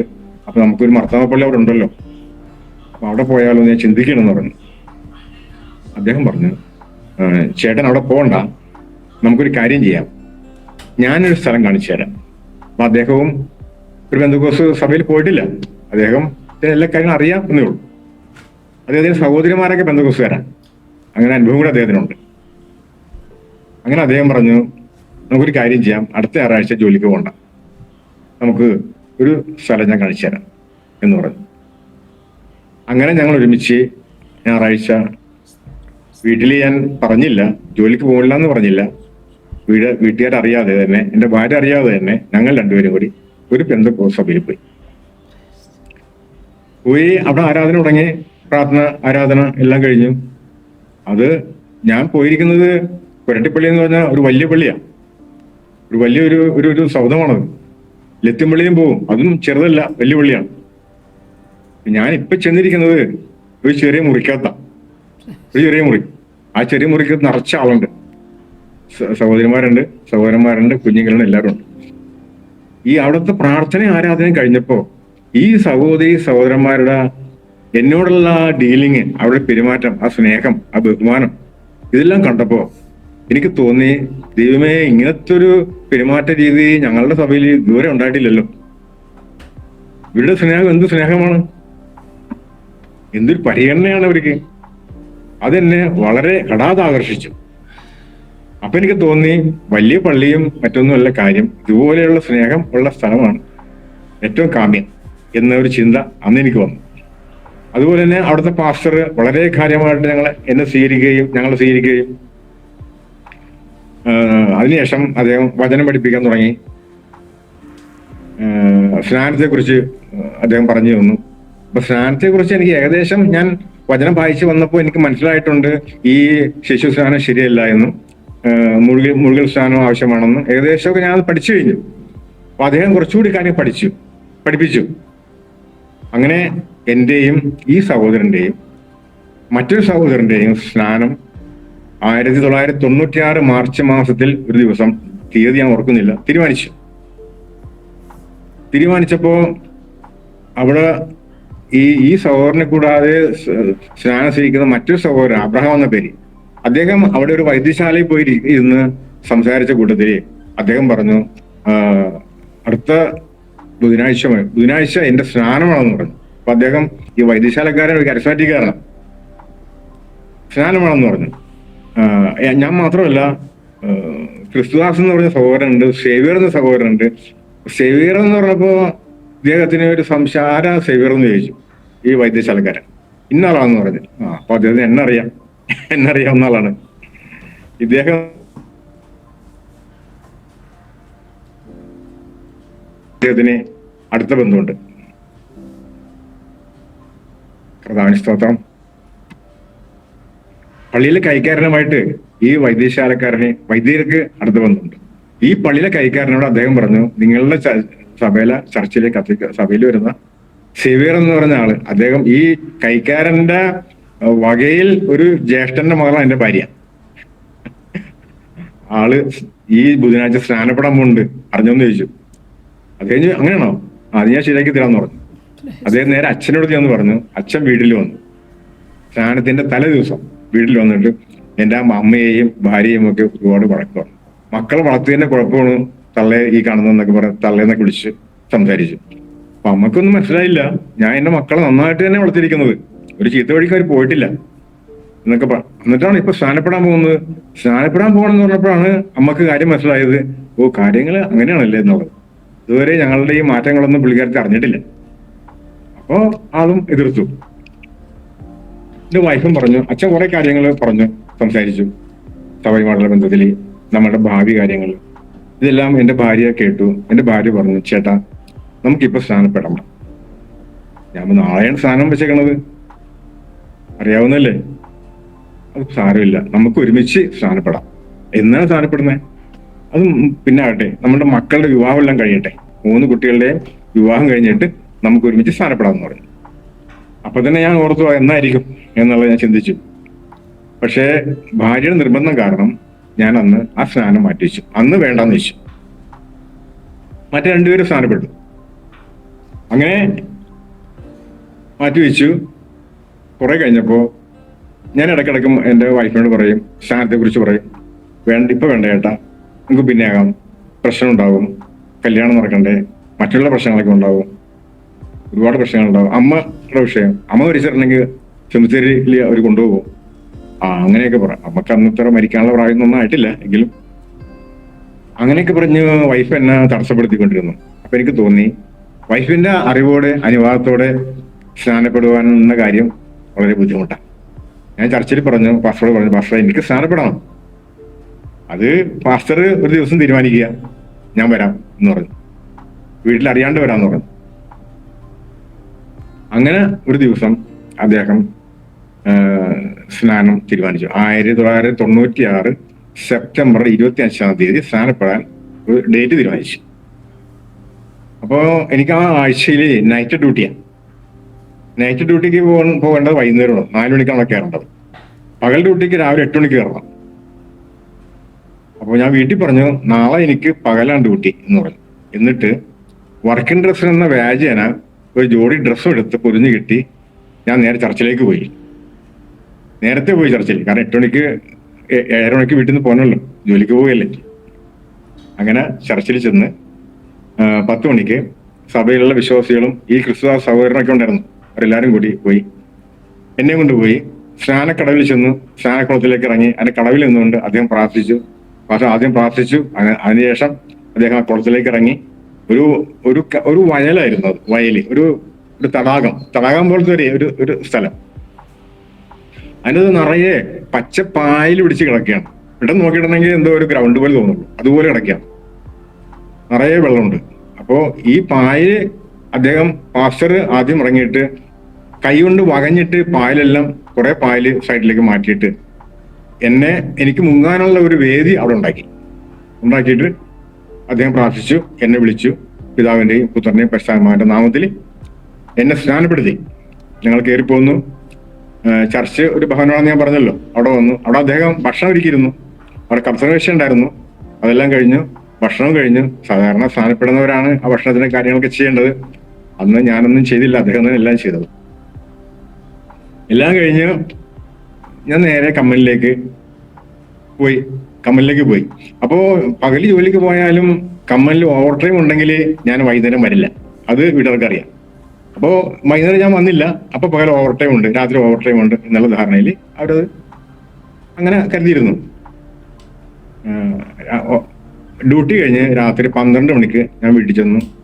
അന്ന് കോളിംഗ് ബെല്ലടിച്ചു. അവരിറങ്ങി വന്നു, ഭാര്യ ഇറങ്ങി വന്നു. ഞാൻ അകത്ത് കയറി എന്തോ കഴിച്ചു, ഭക്ഷണം കഴിക്കാറില്ല, വെള്ളമൊക്കെ കുടിച്ചിട്ട് കിടന്നുറങ്ങാൻ പതിവ്. കിടക്കാൻ നേരത്ത് ഞാൻ പറഞ്ഞു, എൻ്റെ ഭാര്യ പറഞ്ഞു, ഒരു കാര്യം ഞാൻ ഇതിനിടയ്ക്ക് പറയാൻ വിട്ടുപോയി. ഇതിനിടയ്ക്ക് എൻ്റെ താമസം എറണാകുളത്ത് നിന്ന് ഇടപ്പള്ളിയിൽ നിന്ന് കൊരട്ടിലേക്ക് മാറ്റിയിരുന്നു. അത് ഞാൻ പറയാൻ വിട്ടുപോയി എന്നാണ് തോന്നുന്നത്. ഇതെല്ലാം ഈ അനുഭവത്തിലേക്കെല്ലാം ഞാൻ വരുന്നത് കൊരട്ടിയിൽ വെച്ചാണ്, തൃശ്ശൂര് ചാലക്കുടിക്കടുത്ത കൊരട്ടിയിൽ വെച്ചാണ്. ഭാര്യ എന്നോട് പറഞ്ഞു, ഞാനിന്നൊരു സ്വപ്നം കണ്ടു ചേട്ടാന്ന് പറഞ്ഞു. എന്ത് സ്വപ്നം കണ്ടെന്ന് ചോദിച്ചു. പറയാൻ പറഞ്ഞു, ആരോ ഒരാള് ചേട്ടനെ പിടിച്ച് വെള്ളത്തിൽ നിൽക്കുന്നതായിട്ട് ഞാൻ കണ്ടു. ഉച്ചക്ക് കിടന്നുറങ്ങിയപ്പോ ഞാൻ സ്വപ്നം കണ്ടു. അതായത് നിറച്ചും പച്ച നിറത്തിലുള്ള ഒരു കുളം. ആ പച്ച നിറത്തിലുള്ള കുളത്തിൽ ചേട്ടനെ പിടിച്ച് മുക്കണ ഒരാള് ഞാൻ കണ്ടു എന്ന് പറഞ്ഞു. എനിക്ക് വളരെ സന്തോഷമായി. ഞാൻ കർത്താവിന് സ്തോത്രം ചെയ്തു. ഞാൻ കാര്യം തുറന്നു പറഞ്ഞു. എപ്പോഴാണ് കണ്ടത്? ഇന്ന സമയത്താണ് കണ്ടത്. ഏകദേശം ആ സമയത്ത് എന്റെ സ്നാനം കഴിഞ്ഞു എന്ന് ഞാൻ പറഞ്ഞു. അപ്പൊ വളരെ സന്തോഷമായി. കാരണം ഞാൻ മറച്ചു വെച്ചെങ്കിലും കർത്താവ് കാണിച്ചു കൊടുത്തല്ലോ. അപ്പൊ കാര്യങ്ങളൊക്കെ ഞാൻ പറഞ്ഞു. രാവിലെ ഞാൻ പോയത് വർക്കിംഗ് ഡ്രസ്സും കൊണ്ട് പോയത്, അത് സ്നാനത്തിന് വേണ്ടിയിട്ടാണ് അത് കൊണ്ടുപോയത്. സ്നാനം കഴിഞ്ഞ് ഞാൻ ജോലിക്ക് പോയി ാണിപ്പോ വരുന്നത്. അപ്പൊ കർത്താവ് കാണിച്ചു തന്നല്ലോ, ഇനിയെങ്കിലും സ്നാനത്തിനുള്ള ഒരു തീരുമാനം എടുക്കാൻ പറഞ്ഞു. അങ്ങനെ 1996 സെപ്റ്റംബർ 25 ഞാൻ സ്നാനപ്പെട്ടു. പിറ്റേ ദിവസം രാവിലെ അല്ല, വൈകിട്ടാണ്, നൈറ്റ് ഡ്യൂട്ടി അല്ലേ, ഞാൻ ജോലിക്ക് പോകാൻ വേണ്ടി തയ്യാറായി. സാധാരണ ചെയ്യാറുള്ളത് പോലെ എൻ്റെ ഷർട്ടും പാൻറ്റും ഒക്കെ ഇട്ടു, മുടിയൊക്കെ ഞാൻ ഭംഗിയായിട്ട് വെച്ചു. എൻ്റെ പൗഡർ എടുത്ത് എൻ്റെ ഇടത് കൈയിലേക്ക് പൊട്ടിയിട്ടു. സാധാരണ അങ്ങനെ ചെയ്യാറ്. പൗഡർ എടുത്ത് ടാൽക്കം പൗഡർ എടുത്ത് ഇടതുകയിലേക്ക് കൊട്ടിയിട്ടപ്പോ ഒരു ശബ്ദം ഞാൻ കേൾക്കുകയാണ്, ഇതിന്റെ ആവശ്യം എന്താണെന്ന്. ഞാൻ പറഞ്ഞു, ഒരു നിമിഷം ഞാൻ നിന്നുപോയി. ആരാ ചോദിക്കുന്നത്? എനിക്ക് മനസ്സിലായി ഇത് കർത്താവിനെ ചോദിക്കുന്നതെന്നാണ്. ഇതിന്റെ ആവശ്യം എന്താണെന്ന് ഞാൻ പറഞ്ഞു. ഇതെന്റെ മുഖത്തിന്റെ കാന്തി വർദ്ധിപ്പിക്കാനാണെന്ന് എന്റെ മനസ്സിൽ ഞാൻ പറഞ്ഞു. ഒരു നിമിഷം ഞാൻ നിന്നിട്ട് ആ പൗഡർ നേരെ താഴേക്കിട്ടു. പിന്നെ ഇന്ന് വരെ എന്റെ മുഖത്ത് ഞാൻ പൗഡർ ഇട്ടിട്ടില്ല. പൗഡർ എന്നല്ല, എന്റെ മുഖത്തിനോ ശരീരത്തിനോ സൗന്ദര്യവർദ്ധകനത്തിനുള്ളയോ അല്ലെങ്കിൽ എന്റെ ഒരു അലങ്കാരത്തിനായിട്ടുള്ള ഒന്നും ഞാൻ ഉപയോഗിച്ചിട്ടില്ല. ഞാൻ മുടി ഡൈ ചെയ്തിട്ടില്ല എന്ന് പറയും. പൗഡർ ഉപയോഗിച്ചിട്ടില്ല. ഞാൻ പെർഫ്യൂം വല്ലപ്പോഴൊക്കെ ഡ്രസ്സിന് മണം ഉണ്ടെങ്കിൽ മാത്രം അല്പം പെർഫ്യൂം അടിക്കുമെന്നല്ലാതെ അതും ഞാൻ ഉപയോഗിക്കാറില്ല. ഇന്ന് വരെയും അങ്ങനെയുള്ള കാര്യങ്ങളൊന്നും ഞാൻ ചെയ്തിട്ടില്ല. ഇന്ന് വരെയും ആരും എന്നോട് ചോദിച്ചിട്ടില്ല, എന്താ ചേട്ടാ മുഖത്ത് പൗഡർ ഇടാത്തതെന്ന് ചോദിച്ചിട്ടില്ല. ആരും ചോദിച്ചിട്ടില്ല. അന്ന് മുതലേ ആ കാര്യങ്ങളിൽ നിന്നെല്ലാം ഞാൻ വിട്ടുവന്നു. പിന്നീട് വചനം പഠിച്ചപ്പോ ഈ ഓർണമെന്റ്സ് തുടങ്ങിയ കാര്യങ്ങൾ വിഷയത്തിൽ ഞാൻ ബന്ധപ്പെട്ടപ്പോൾ ഈ കാര്യങ്ങളൊക്കെ എനിക്ക് ഓർമ്മ വരും. കർത്താവ് അന്ന് എന്നോട് പൗഡർ ഉപയോഗിക്കേണ്ടെന്ന് പറഞ്ഞെങ്കിൽ ഈ കാര്യങ്ങളും ഉപയോഗിക്കേണ്ടതില്ല എന്ന് തന്നെയല്ലേ കർത്താവ് പറയുന്നത് എന്ന് ഞാൻ ചിന്തിക്കാറുണ്ട്. അങ്ങനെ എന്റെ സ്നാനം കഴിഞ്ഞെങ്കിലും എന്റെ വൈഫിന്റെ സ്നാനം കഴിഞ്ഞിട്ടില്ലല്ലോ, അവർ പള്ളിയിൽ പോകും. അപ്പൊ ചില ഞായറാഴ്ചകളിൽ ഞങ്ങൾ പള്ളിയിൽ പോകും. എല്ലാ ഞായറാഴ്ചയും പോകാൻ പറ്റില്ല എനിക്ക്. ചില ഞായറാഴ്ചകളിൽ ഞങ്ങൾ ഒരുമിച്ച് പള്ളിയിൽ പോകും. ഏത് പള്ളിയിൽ? കത്തോലിക്ക പള്ളിയിൽ പോകും. കത്തോലിക്ക പള്ളിയിൽ പോയിട്ട് വന്നിട്ട് ഞാൻ സഭയിൽ പോകും. അപ്പൊ കത്തോലിക്ക പള്ളിയിൽ പോയിട്ട് വരുമ്പോ ചില സഹോദരിമാര് സഭയിലേക്ക് ആരാധനയ്ക്ക് പോകണമെന്ന് ഞാൻ കാണും. ഇവരെ കാണുമ്പോൾ ഞാൻ ഒളിച്ചു കളയും, മാറികളയും. കാരണം ഞാൻ കത്തോലിക്ക പള്ളിയിൽ പോയി വന്നത് ഇവർ കാണരുതല്ലോ, അതൊരു ഷെയിമല്ലേ. സ്നാനപ്പെട്ടിട്ടും ശിവർ സഹോദരൻ കത്തോലിക്ക പള്ളിയിൽ പോകണമെന്ന് അവര് പറയില്ലേ, അത് കാണാതിരിക്കാൻ വേണ്ടി ഞാൻ ഒളിച്ചു കളയും. അങ്ങനെ നിന്നപ്പോ അങ്ങനെ പ്രശ്നങ്ങൾ അങ്ങനെ പോയി. എല്ലാ ഞായറാഴ്ച പള്ളിയിൽ പോവില്ല, പോകുമ്പോഴൊക്കെ ഇങ്ങനെ സംഭവിക്കാറുണ്ട്. അപ്പോ എന്റെ വീടിനടുത്ത് ഒരു ചർച്ച കൂടിയ ഒരു പാസ്റ്റർ ഉണ്ട്, സജി എന്ന പേര്. അദ്ദേഹം വീട്ടിൽ വന്നിട്ട് ഭാര്യയും മക്കളെയും ഒക്കെ ഉപദേശിക്കും. നിങ്ങൾക്ക് ശിവറച്ചാന്റെ കൂടെ ചർച്ചിൽ പോയാൽ എന്താ, നിങ്ങൾ എന്തിനാ അവിടെ പോണത്, പള്ളിയിൽ പോകണം എന്തിനാ, ശിവറച്ചാൻ പോകണത് അവിടെയല്ലേ, അവിടെ നിങ്ങൾ പോകും. അപ്പോൾ എന്റെ വൈഫ് അതിനൊക്കെ തടസ്സം പറയും. ഞങ്ങള് പിന്നെ ആട്ടെ പാസ്റ്റർ, അതിപ്പോ പറ്റില്ല, ഇപ്പൊ പോകാൻ പറ്റില്ല, മക്കളുടെ കാര്യങ്ങളൊക്കെ നോക്കണ്ടേ, അതൊക്കെ അദ്ദേഹം എതിര് പറയും. അങ്ങനെ ഇദ്ദേഹത്തിന്റെ സ്ഥിരമായിട്ടുള്ള ഒരു പ്രേരണ നോക്കി കഴിഞ്ഞപ്പോ ഇതിനിടയ്ക്ക് ഞാൻ എന്റെ ആദ്യത്തെ ലഘുലേഖ എഴുതി, നിങ്ങൾ വീണ്ടും ജനിച്ചുവോ എന്നുള്ള ഒരു ലഘുലേഖ. അപ്പൊ സ്നാനപ്പെട്ട് കഴിഞ്ഞപ്പോ പിന്നെ എന്റെ ചിന്ത, ഞാൻ അറിഞ്ഞ ഈ സത്യം മറ്റുള്ളവരെ ഇത് അറിയാത്തവരെ അറിയിക്കണ്ടേ, അങ്ങനെ ഉത്തരവാദിത്വം എനിക്കുണ്ടല്ലോ. ഞാൻ മാത്രം അറിഞ്ഞാൽ മതി, ഒരുപാട് പേര് ഇത് അറിയാണ്ടിരിക്കുന്നില്ലേ. അങ്ങനെ അതിനുള്ള ഒരു പോംവഴി എന്താണെന്ന് ഞാൻ ചിന്തിച്ചപ്പോൾ എനിക്ക് തോന്നിയത്, ഞാൻ ഒരുപാട് ലഘുലേഖകള് കീറിക്കളഞ്ഞിട്ടുള്ള ആളാണ്. ഒരുപാട് ലഘുലേഖകൾ എനിക്ക് പലരും തന്നിട്ടുണ്ട്, ഞാൻ കീറിക്കളഞ്ഞിട്ടുണ്ട്, ഒന്നും ഉപയോഗിച്ചിട്ടില്ല, വായിച്ചിട്ടില്ല. അപ്പൊ അതൊക്കെ എനിക്കറിയാം, ലഘുലേഖകൾ കൊടുക്കുന്നത് എനിക്കറിയാം, പലരും കൊടുക്കുന്നത് എനിക്കറിയാം, എനിക്ക് വന്നിട്ടുണ്ട്, പലരും കൊടുക്കാറുണ്ട്, ഞാൻ കാണുന്നുണ്ട്. അപ്പൊ അതുപോലെ ലഘുലേഖ എഴുതിയിട്ട് കൊടുക്കാം. പ്രിന്റ് ചെയ്യാനല്ല, ഞാൻ കുറെ കോപ്പി എടുത്ത് ഹാൻഡ് റൈറ്റിംഗിൽ കൈകൊണ്ട് എഴുതിയിട്ട് കുറെ ആൾക്കാർക്ക് കൊടുത്തു. അത് കഴിഞ്ഞപ്പോൾ എനിക്ക് തോന്നി അതൊന്ന് പ്രിന്റ് ചെയ്യാൻ തോന്നി. അങ്ങനെ കുറച്ച് ലഘുലേഖകൾ, ആദ്യത്തെ ലഘുലേഖ അങ്ങനെ ഞാൻ പ്രിന്റ് ചെയ്ത് കുറെ വിതരണം ചെയ്തു. അങ്ങനെ ഇരിക്കെ ഈ സജി പാസ്റ്ററുടെ ഈ പ്രോത്സാഹനവും ഒക്കെ സഹിക്കാതായപ്പോ ഒരു ദിവസം എന്റെ ഭാര്യ പറഞ്ഞു, അടുത്ത ഞായറാഴ്ച ഞങ്ങളും ചേട്ടനും ഇവിടെ വരാം എന്ന് പറഞ്ഞു. ഓക്കെ, അങ്ങനെ അടുത്ത ഞായറാഴ്ച എന്റെ ഭാര്യയും, അപ്പോൾ അമ്മ അറിഞ്ഞിട്ടില്ല, അമ്മ രാവിലെ പള്ളിയിൽ പോകും, ഞങ്ങളുടെ കൂടെ അല്ല വരുന്നത്. അങ്ങനെ പിറ്റേ ഞായറാഴ്ച ഞാനും ഭാര്യയും എൻ്റെ 3 മക്കളും കൂടി ചർച്ചിൽ പോയി. എനിക്കന്ന് ഉണ്ടായ അനുഭവം എന്താണോ ആ അനുഭവം അവർക്കുണ്ടായി. അവരുടെ ആ സ്നേഹവും പരിഗണനയും അതും അവരെ ആകർഷിച്ചു. അവരും പറഞ്ഞു, ഓ എന്തൊരു നല്ലൊരു സഹോദരിമാരാണ്, എന്തൊരു സ്നേഹമാണ് അവർക്ക്. ആ പാസ്റ്ററുടെ ഭാര്യയാണെന്നുണ്ടെങ്കിൽ എന്താണ് അവർക്ക് ഇന്ന സന്തോഷമൊന്നുമില്ല ഞങ്ങളെ കണ്ടിട്ട്. അപ്പൊ അതൊക്കെ അവർക്ക് വലിയ അനുഭവമായിരുന്നു. അതിനുശേഷം അങ്ങനെ പോയിക്കൊണ്ടിരിക്കെ എൻ്റെ ഭാര്യയ്ക്കും മോൾക്കും സ്നാനപ്പെടണം എന്നുള്ള ഒരു താല്പര്യം അവർക്കുണ്ടായി. ചർച്ച പോയിക്കൊണ്ടിരിക്കുകയാണല്ലോ. പിന്നെ കത്തോലിക്ക പള്ളി പോകാറില്ല, അതിനുശേഷം പോയിട്ടില്ല. സ്നാനത്തെ കുറിച്ച് ആലോചിച്ചു.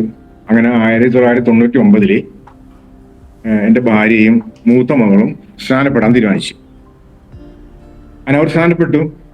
സ്നാനപ്പെട്ടതിന്റെ പിറ്റേ ദിവസം ഞായറാഴ്ച, സ്നാനം ശനിയാഴ്ചയായിരുന്നു. ഞായറാഴ്ച ചർച്ചിൽ പോകണ്ടേ. അപ്പൊ എന്റെ ഭാര്യക്ക് അവിടെ ഒരു ഈ കുടുംബശ്രീ പോലത്തെ ഒരു കൂട്ടായ്മ ഉണ്ട് അവിടെ, സഹോദരിമാരുടെ.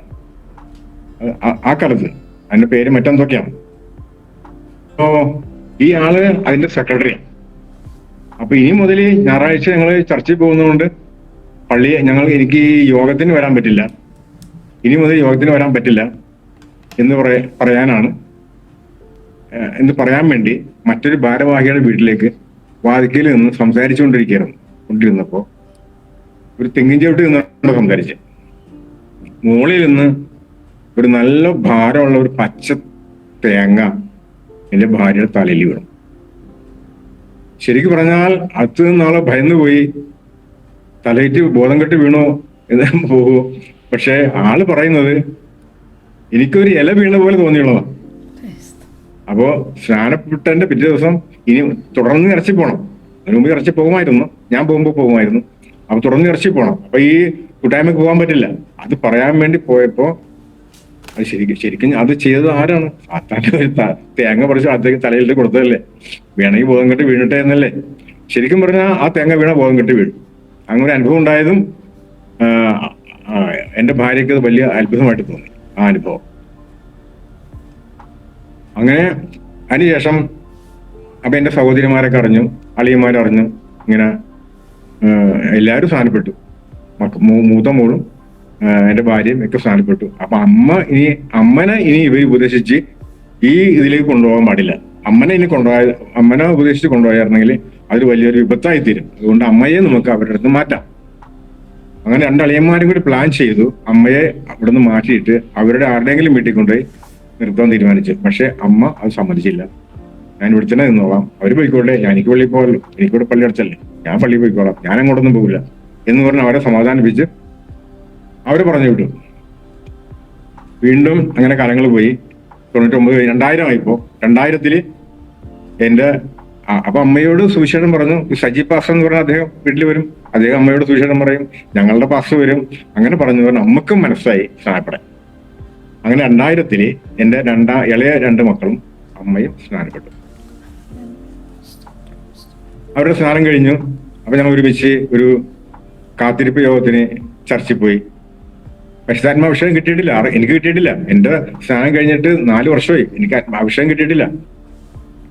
അപ്പോ ഈ സഹോദരിമാരൊക്കെ പറഞ്ഞു, സഹോദരൻ അങ്ങനെ പോയാൽ പോരാ, അഭിഷേകം കിട്ടണം, അതിനുവേണ്ടി നമുക്കൊരു കാത്തിരിപ്പ് യോഗം വേണം എന്ന് പാസ്റ്റർ പറഞ്ഞു. ഇവർക്ക് ആർക്കും അഭിഷേകം കിട്ടിയിട്ടില്ലല്ലോ. ഞങ്ങൾ 5 പേരുണ്ട്, എനിക്ക് ഭാര്യയുണ്ട്, എന്റെ 3 മക്കളുണ്ട്, ഞങ്ങൾക്ക് ആർക്കും അഭിഷേകം കിട്ടിയിട്ടില്ല. അതുകൊണ്ട് ഒരു യോഗം സംഘടിപ്പിച്ചു. ആ യോഗത്തിൽ വെച്ച് ഒരു ശുശ്രൂഷ നടന്നുകൊണ്ടിരിക്കെ ഒരു പ്രവാചികയായ ഒരു സഹോദരി അവിടെയുണ്ട്. അവരുടെ നേതൃത്വത്തിൽ ഞങ്ങൾ അവിടെ ഇരുന്ന് അങ്ങനെ പ്രാർത്ഥിച്ചുകൊണ്ടിരിക്കുകയാണ്. അപ്പൊ എന്നോട് പറഞ്ഞു, യേശുവിന്റെ രക്തത്തിൽ ആശ്രയിച്ച് പ്രാർത്ഥിക്കുക സഹോദരാന്ന് പറഞ്ഞു. രക്തം ചെയ്യാം എന്ന് പറയാം. ഞാനങ്ങനെ പറഞ്ഞുകൊണ്ടിരുന്നപ്പോ ഞാൻ യേശുവിന്റെ രക്തം ചെയ്യും, യേശു ക്രിസ്തുവിന്റെ രക്തം ചെയ്യും എന്ന് ഞാൻ പറഞ്ഞുകൊണ്ടിരുന്നു. അങ്ങനെ പറഞ്ഞുകൊണ്ടിരുന്നപ്പോ ആ സഹോദരി എന്നെ കൊണ്ട് സ്റ്റോപ്പ് ചെയ്തിട്ട് പറഞ്ഞു, അങ്ങനെ പറയണ്ട, രക്തം ചെയ്യും എന്ന് മാത്രം പറഞ്ഞാൽ മതി. അങ്ങനെ പറഞ്ഞു രക്തം എന്നുള്ളത് തത്തത്തത്തന്ന് ആയിക്കോളും, അതാണ് അന്യഭാഷ എന്ന് പറഞ്ഞു. അപ്പൊ ഞാൻ പറഞ്ഞു, എന്റെ സഹോദരി, യേശു ക്രിസ്തുവിന്റെ പേര് പറഞ്ഞത് കിട്ടാത്ത ആ അന്യഭാഷ അഭിഷേകം എനിക്ക് വേണ്ട. അങ്ങനെയാണ്. അന്ന സഹോദരൻ അഭിഷേകം ആക്കണം, ഞാൻ കാണട്ടെ എന്ന് പറയും. ഞാൻ പറഞ്ഞു, സഹോദരി, ഈ ശുശ്രൂഷ എനിക്ക് താല്പര്യമില്ല, എനിക്കിതിനോട് യോജിക്കാൻ പറ്റില്ല. ക്രിസ്തുവിന്റെ പേര് പറഞ്ഞിട്ട് രക്തം എന്ന് പറയണ്ട, രക്തം എന്ന് പറയുന്ന തത്തത്തന്നായിട്ടുള്ള അഭിഷേകം അതെനിക്ക് വേണ്ട സൗകര്യം എന്ന് പറയും. അവർക്ക് അതിനോട് വലിയ പ്രയാസം തോന്നി. അങ്ങനെ കാര്യങ്ങൾ പോയി. പിന്നീട് ഞാൻ അഭിഷേകം പ്രാപിക്കുന്നത് എന്റെ വീട്ടിൽ ഞാൻ ഒറ്റയ്ക്ക് പ്രാർത്ഥിച്ചുകൊണ്ടിരിക്കുമ്പോൾ ഏതോ ഒരു അനുഭൂതി. അന്ന് ഞാൻ താമസിക്കുന്ന വീട് 2 നിലയാണ്. മുകളിലെ നിലയെ പ്രാർത്ഥിച്ചുകൊണ്ടിരിക്കുകയാണ്. എനിക്കൊരു പ്രാർത്ഥിക്കാനുള്ള ഒരു പോയിന്റ് ഉണ്ട്. എന്തോ ഒരു അനുഭൂതി ഞാൻ അങ്ങനെ ആകുകയും ഏതോ ശക്തിയാൽ എനിക്ക് പറഞ്ഞറിയിക്കാനാവാത്ത സ്പീഡിൽ എന്നെ കൊണ്ടുപോകുന്നതായിട്ട് ഞാൻ കണ്ടു.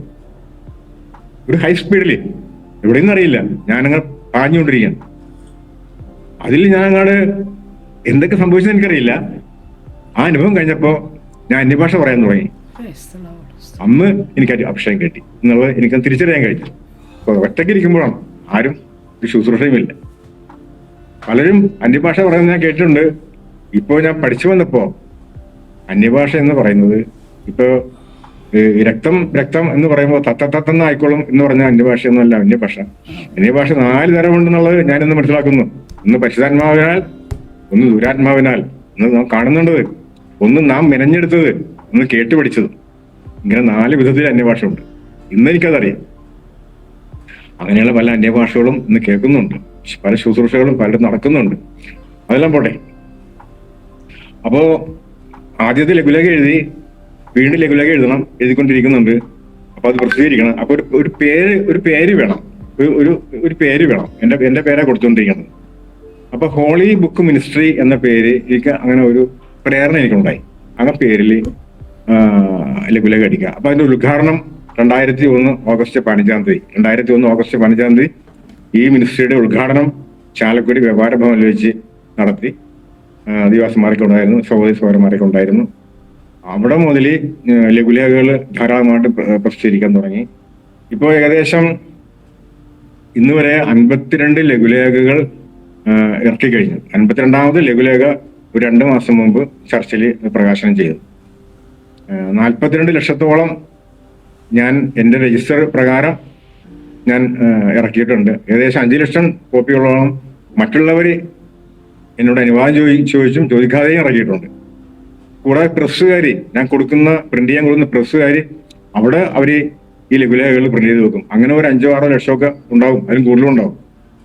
അങ്ങനെ 52 ലഘുലേഖകളും 6 ബുക്ക്ലെറ്റുകളും ഇതുവരെയും പ്രസിദ്ധീകരിച്ചു കഴിഞ്ഞു. ഈ ബുക്ക്ലെറ്റുകളിൽ അന്നൊക്കെ പോയിക്കൊണ്ടിരിക്കുന്നത് ലഘുലേഖ പ്രസിദ്ധീകരിക്കുന്നുണ്ട്, സുവിശേഷ പ്രവർത്തനമുണ്ട്, പരസ്യത്തിന് പോകുന്നുണ്ട്, എല്ലാം ഉണ്ട്. പക്ഷേ എൻ്റെ മനസ്സിൽ ഒരു ന്യൂ ജനറേഷൻ മെന്റാലിറ്റിയാണ്. അതായത് സമ്പത്തിന്റെ കാര്യത്തിൽ, സമ്പത്തിന് വേണ്ടിയിട്ടുള്ള ശുശ്രൂഷ. 2 കൊരിന്ത്യർ 8:9 പറയുന്ന യേശുക്രിസ്തു ദരിദ്രനായി തീർന്നത് നമ്മൾ ധനവാന്മാരാക്കാൻ വേണ്ടിയിട്ടാണ്, പണക്കാരനാക്കാൻ വേണ്ടിയിട്ടാണെന്ന് വ്യാഖ്യാനിച്ചുകൊണ്ട് പലരും പഠിപ്പിക്കുന്നുണ്ട്. അതെല്ലാം ഉൾക്കൊണ്ടുള്ള ഒരു രീതിയിലാണ് പോയിക്കൊണ്ടിരുന്നത്. അങ്ങനെ പോയിക്കൊണ്ടിരിക്കുന്ന സമയത്ത് ഞാനൊരു ദർശനം ഒരിക്കൽ ഞാൻ കണ്ടു. അതായത് ഞാനും വിശ്വാസത്തിലുള്ള എൻ്റെ കുറെ സുഹൃത്തുക്കളും ആയിട്ട് ഒരിടത്തങ്ങനെ നിൽക്കുമ്പോൾ ഉയരത്തിൽ നിന്ന് ഒരു വാഹനം ഉയരത്തിൽ നിന്നും താഴെ വന്നിട്ട് താഴെ ഞങ്ങളുടെ മുമ്പിൽ നിന്നു. അപ്പൊ ഞാൻ പെട്ടെന്ന് നിലയ്ക്ക് ചാടിക്കയറി. ചാടിക്കയറുകയും വാഹനം പറന്നു മുകളിലേക്ക് പോയി. അപ്പോൾ ഞാൻ വിശ്വാസികളെന്നും എൻ്റെ സഹവിശ്വാസികൾ അങ്ങനെ ഒരുപാട് പേര് പുറത്തു നിൽപ്പുണ്ട്. അവരെല്ലാം ഇതിന്റെ പുറകെ ഓടുകയാണ് ചാടി കയറാൻ വേണ്ടിയിട്ട്. അവർക്ക് ആർക്കും കയറാൻ പറ്റില്ല. അപ്പൊ അത് ഞാൻ ചിന്തിച്ചു, അത് യേശുക്രിസ്തുവിന്റെ വരവിനെ കുറിച്ച് ആയിരിക്കാം പറഞ്ഞേക്കാം. പക്ഷെ എന്തുകൊണ്ട് ഇവരൊന്നും കയറിയില്ല? അങ്ങനെ ഒരിക്കലും സംഭവിക്കില്ല. കാരണം ഞാൻ കയറിയെങ്കിൽ ഇവരും കയറും. കാരണം ഞങ്ങളൊക്കെ ഒരേ കാറ്റഗറിയിലുള്ളവരല്ലേ. ഞങ്ങൾ എല്ലാവരും ഈ ന്യൂജൻ രീതിയുമായിട്ട് പോകുന്നവരാ. ഞാൻ കയറിയെങ്കിൽ അവരും കയറും. അതിന് ഉൾക്കൊള്ളാൻ കഴിഞ്ഞില്ല. പക്ഷെ ഇന്ന് ഞാൻ മനസ്സിലാക്കുന്നു, അന്ന് ഞാൻ താഴ്ത്തു നിൽക്കുന്നതായിട്ട് കണ്ട എല്ലാവരും ഇന്നും ഈ ന്യൂ ജനറേഷൻ രീതിയിൽ പോയിക്കൊണ്ടിരിക്കുന്നവരാണ്. ആ കൂട്ടത്തിൽ ചിലർ മാത്രമേ മാറിയിട്ടുള്ളൂ. അതിൽ ഞാനുണ്ട്. അപ്പൊ അന്ന് കർത്താവ് കാണിച്ചു തന്നത് ഈ സംഭവമാണ്. ഇവരൊന്നും പത്യോപദേശത്തിലേക്ക് വരാൻ സാധ്യതയില്ല എന്ന് കർത്താവിന് അറിയാവുന്നതുകൊണ്ടാണ് അത്രയും പേര് താഴെ നിൽക്കുന്നതായിട്ട് എന്നെ കാണിച്ചത്. സ്തോത്രം. ഒരു ദിവസം ഞാൻ ഈ എറണാകുളത്തുള്ള OM ബുക്സിൽ ചെന്നപ്പോ അവിടെ നിന്ന് എനിക്ക് ഈ വില്യം മാക്ഡൊണാൾഡ് എന്ന ഒരു വിദേശ മിഷണറി എഴുതിയ ഒരു ലഘു പുസ്തകം കിട്ടി. അതിന്റെ പേര് നിങ്ങളുടെ നിക്ഷേപം എവിടെയെന്നാണ്. അതിൽ മത്തായിയുടെ സുവിശേഷം 6-ാം അധ്യായം 19-20 വാക്യങ്ങൾ ഉദ്ധരിച്ചുകൊണ്ടുള്ള ഒരു പുസ്തകമാണത്. അപ്പോൾ നിക്ഷേപം സ്വർഗത്തിലായിരിക്കണം. ഭൂമിയിൽ നിക്ഷേപിച്ച് ബാങ്കിൽ നിക്ഷേപിക്കുവാനോ ഭൂസ്വത്തായിട്ട് നിക്ഷേപിക്കുവാനോ ഭവനം വാങ്ങിച്ച് ഭവനത്തിൽ അങ്ങനെ നിക്ഷേപിച്ച് വെക്കാനൊന്നും നമുക്ക് അനുവാദമില്ല. നമ്മൾ സ്വർഗത്തിൽ നിക്ഷേപിക്കണം. എങ്കിലേ സ്വർഗത്തിൽ നമുക്ക് നിക്ഷേപം ഉണ്ടാകൂ, എങ്കിലേ നാം സ്വർഗത്തിൽ പോകൂ എന്ന് പഠിപ്പിക്കുന്ന ഒരു ലഘു പുസ്തകമാണ്. ആ പുസ്തകം എന്നെ വളരെ ആകർഷിച്ചു. ഞാൻ ആ പുസ്തകം വെച്ച് വചനം പഠിച്ചപ്പോൾ ഇത് വളരെ ശരിയാണല്ലോ.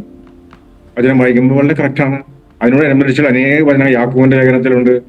പല ഭാഗങ്ങളിലും അങ്ങനെയുള്ള കാര്യങ്ങൾ പറയുന്നുണ്ട്. ധനവാൻ ദൈവരാജ്യത്തിൽ പ്രവേശിക്കില്ല എന്ന് യേശു പറയുന്നുണ്ട്. ദരിദ്രരെ അല്ലയോ തിരഞ്ഞെടുത്തതെന്ന് യാക്കോബ് പറയുന്നുണ്ട്. ദരിദ്രരായ നിങ്ങൾ ഭാഗ്യവാന്മാരെന്ന് ലൂക്കോസ് സുവിശേഷത്തിലുണ്ട്. മത്തായി സുവിശേഷത്തില് ആത്മാവിൽ ദരിദ്രരായവർ ഭാഗ്യവാന്മാരെന്നുണ്ട്.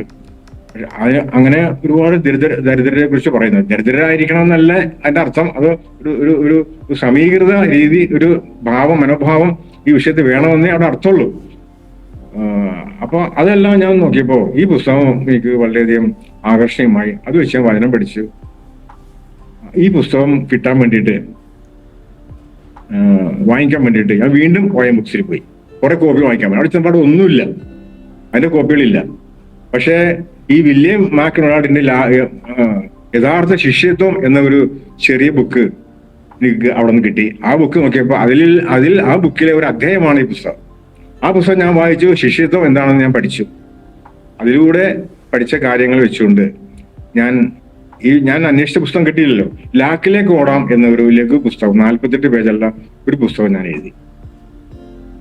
എഴുതിയിട്ട് ഞാൻ അത് ബർണബാസ് പാസ്റ്റർ, ഞങ്ങളുടെ സഭയിലെ ബർണബാസ് എന്ന പാസ്റ്റർ, ഞങ്ങളുടെ പാസ്റ്റർ, അദ്ദേഹത്തെ വായിക്കാൻ ഏൽപ്പിച്ചു. അദ്ദേഹം വളരെയധികം എന്റെ പ്രശ്നം അനേകർക്ക് കൊടുക്കണം, ഇത് വലിയ വിടുതലുണ്ടാവും, സഭയിൽ കൊടുക്കണം, സഭകളിൽ കൊടുക്കണം, സേവറച്ചായ എന്നൊക്കെ പറഞ്ഞ് പ്രോത്സാഹിപ്പിച്ചു.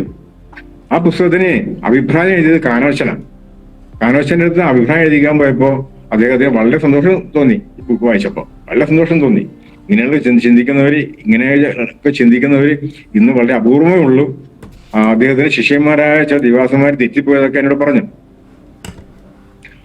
ആ ബുക്ക് പ്രസിദ്ധീകരിച്ചു. അനേകയിടങ്ങളിൽ അതിന്റെ 25,000 കോപ്പികളോളം പ്രസിദ്ധീകരിച്ചു. സൗജന്യമായിട്ട് തന്നെ പലർക്കുമായിട്ട് അയച്ചു കൊടുത്തു. കൺവെൻഷൻ കേന്ദ്രങ്ങളിൽ വിതരണം ചെയ്തു, സഭകളിൽ വിതരണം ചെയ്തു, അങ്ങനെയൊക്കെ വിതരണം ചെയ്തു. അത് കുറച്ച് അതിനടുത്ത് ഇരിപ്പുള്ളൂ. പക്ഷെ ഇത് പുറത്തേക്ക് ഇറങ്ങി കഴിഞ്ഞപ്പോ അതിന് അനുകൂലമായിട്ടുള്ള ഒരുപാട് ായിട്ടും വന്നു. ഈ പ്രതികൂലം ഞങ്ങളുടെ ചർച്ചയിൽ നിന്ന് തന്നെ പ്രതികൂലം ഉണ്ടായി. പാസ്റ്റർ ഈ പുസ്തകം വായിക്കണമെന്ന് 3 ഞായറാഴ്ച പ്രബോധിപ്പിച്ച പാസ്റ്റർ ഈ പ്രതികൂലം ഉണ്ടായി കഴിഞ്ഞപ്പോ പിന്നെ അതിനെക്കുറിച്ച് മിണ്ടാതായി. സഭയിലെ വിശ്വാസികൾ പ്രതികൂലമായി. അവർക്കത് ഉൾക്കൊള്ളാൻ കഴിയുന്നില്ല. ദുരുപദേശമാണെന്നൊക്കെ പറഞ്ഞു വരുത്തി. പക്ഷെ ചില ദിവാസന്മാരെ എന്നോട് പറഞ്ഞു, ഈ ബുക്ക് ഹാൻഡ് ബുക്ക് ആയിട്ട് ഞങ്ങൾ സഭയിൽ പഠിപ്പിച്ചുകൊണ്ടിരിക്കുകയാണെന്ന് വരെ പറഞ്ഞു. അങ്ങനെ ചെയ്തിട്ടുണ്ട് ചിലര്.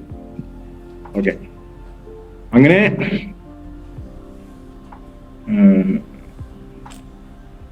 തുടർന്ന് ഒരു പുസ്തകം കൂടി ഞാൻ എഴുതി അപ്പോഴത്തേക്കും തീർത്തു. ആ പുസ്തകത്തിന്റെ വിതരണമൊക്കെ നടന്നുകൊണ്ടിരിക്കുമ്പോൾ മറ്റൊരു ബുക്ക് ഞാൻ എഴുതി തീർത്തു. അതിന്റെ പേര് ആത്മാവിന് സത്യത്തിൽ ഒന്നാണ്. അതിന്റെ തീം എന്ന് പറയുന്നത് വിവാഹമോചനവും പുനർവിവാഹവും ഒന്ന്. രണ്ടാമത് വിശ്വാസികളുടെ ശരീരത്തിന്റെ അലങ്കാരം, ആഭരണം, ധാരണം ഉൾപ്പെടെയുള്ള അലങ്കാരങ്ങൾ എല്ലാം ഉൾപ്പെടുത്തിക്കൊണ്ടുള്ള ഒരു പുസ്തകമാണ്. അതിന് കയ്യെഴുത്ത് കോപ്പി അത് കിട്ടരുതാത്ത ചിലരെ കയ്യിൽ കിട്ടി. അവരതിനോട് എതിർപ്പ് പ്രകടിപ്പിച്ചു. പാസ്റ്റർ അതിന് എതിർപ്പ് പ്രകടിപ്പിച്ചു. അങ്ങനെ ആയി കഴിഞ്ഞപ്പോൾ ഞാൻ വളരെയധികം വേദനിച്ചു. ലാക്കിലേക്ക് ഓടാമെന്ന പുസ്തകത്തിന് കിട്ടിയ പ്രതികരണം ഓർത്തപ്പോൾ ഈ പുസ്തകം ഇനി ഇറങ്ങിയാൽ ലാക്കിലേക്ക് ഓടാമെന്നുള്ളതിൽ അങ്ങനെ ഒരു പ്രതികരണവും പ്രതികൂലവും വരേണ്ട ആവശ്യമില്ല.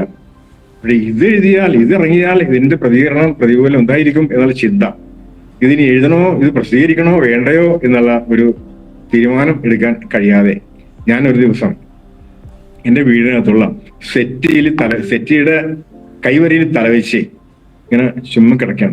വളരെ വേദനിച്ച് കിടക്കാം, വളരെ വേദനയോടെ കിടക്കാം. എന്ത് ചെയ്യണം കർത്താവേ, ഈ പുസ്തകം ഞാൻ എഴുതണം. ഈ പുസ്തകം ആവശ്യമാണെന്ന് എനിക്കറിയാം. ഇത് ഈ ലോകത്തിന്, ഇന്നത്തെ സമൂഹത്തിന്, വിശ്വാസ സമൂഹത്തിന് ആവശ്യമാണെന്ന് എനിക്കറിയാം.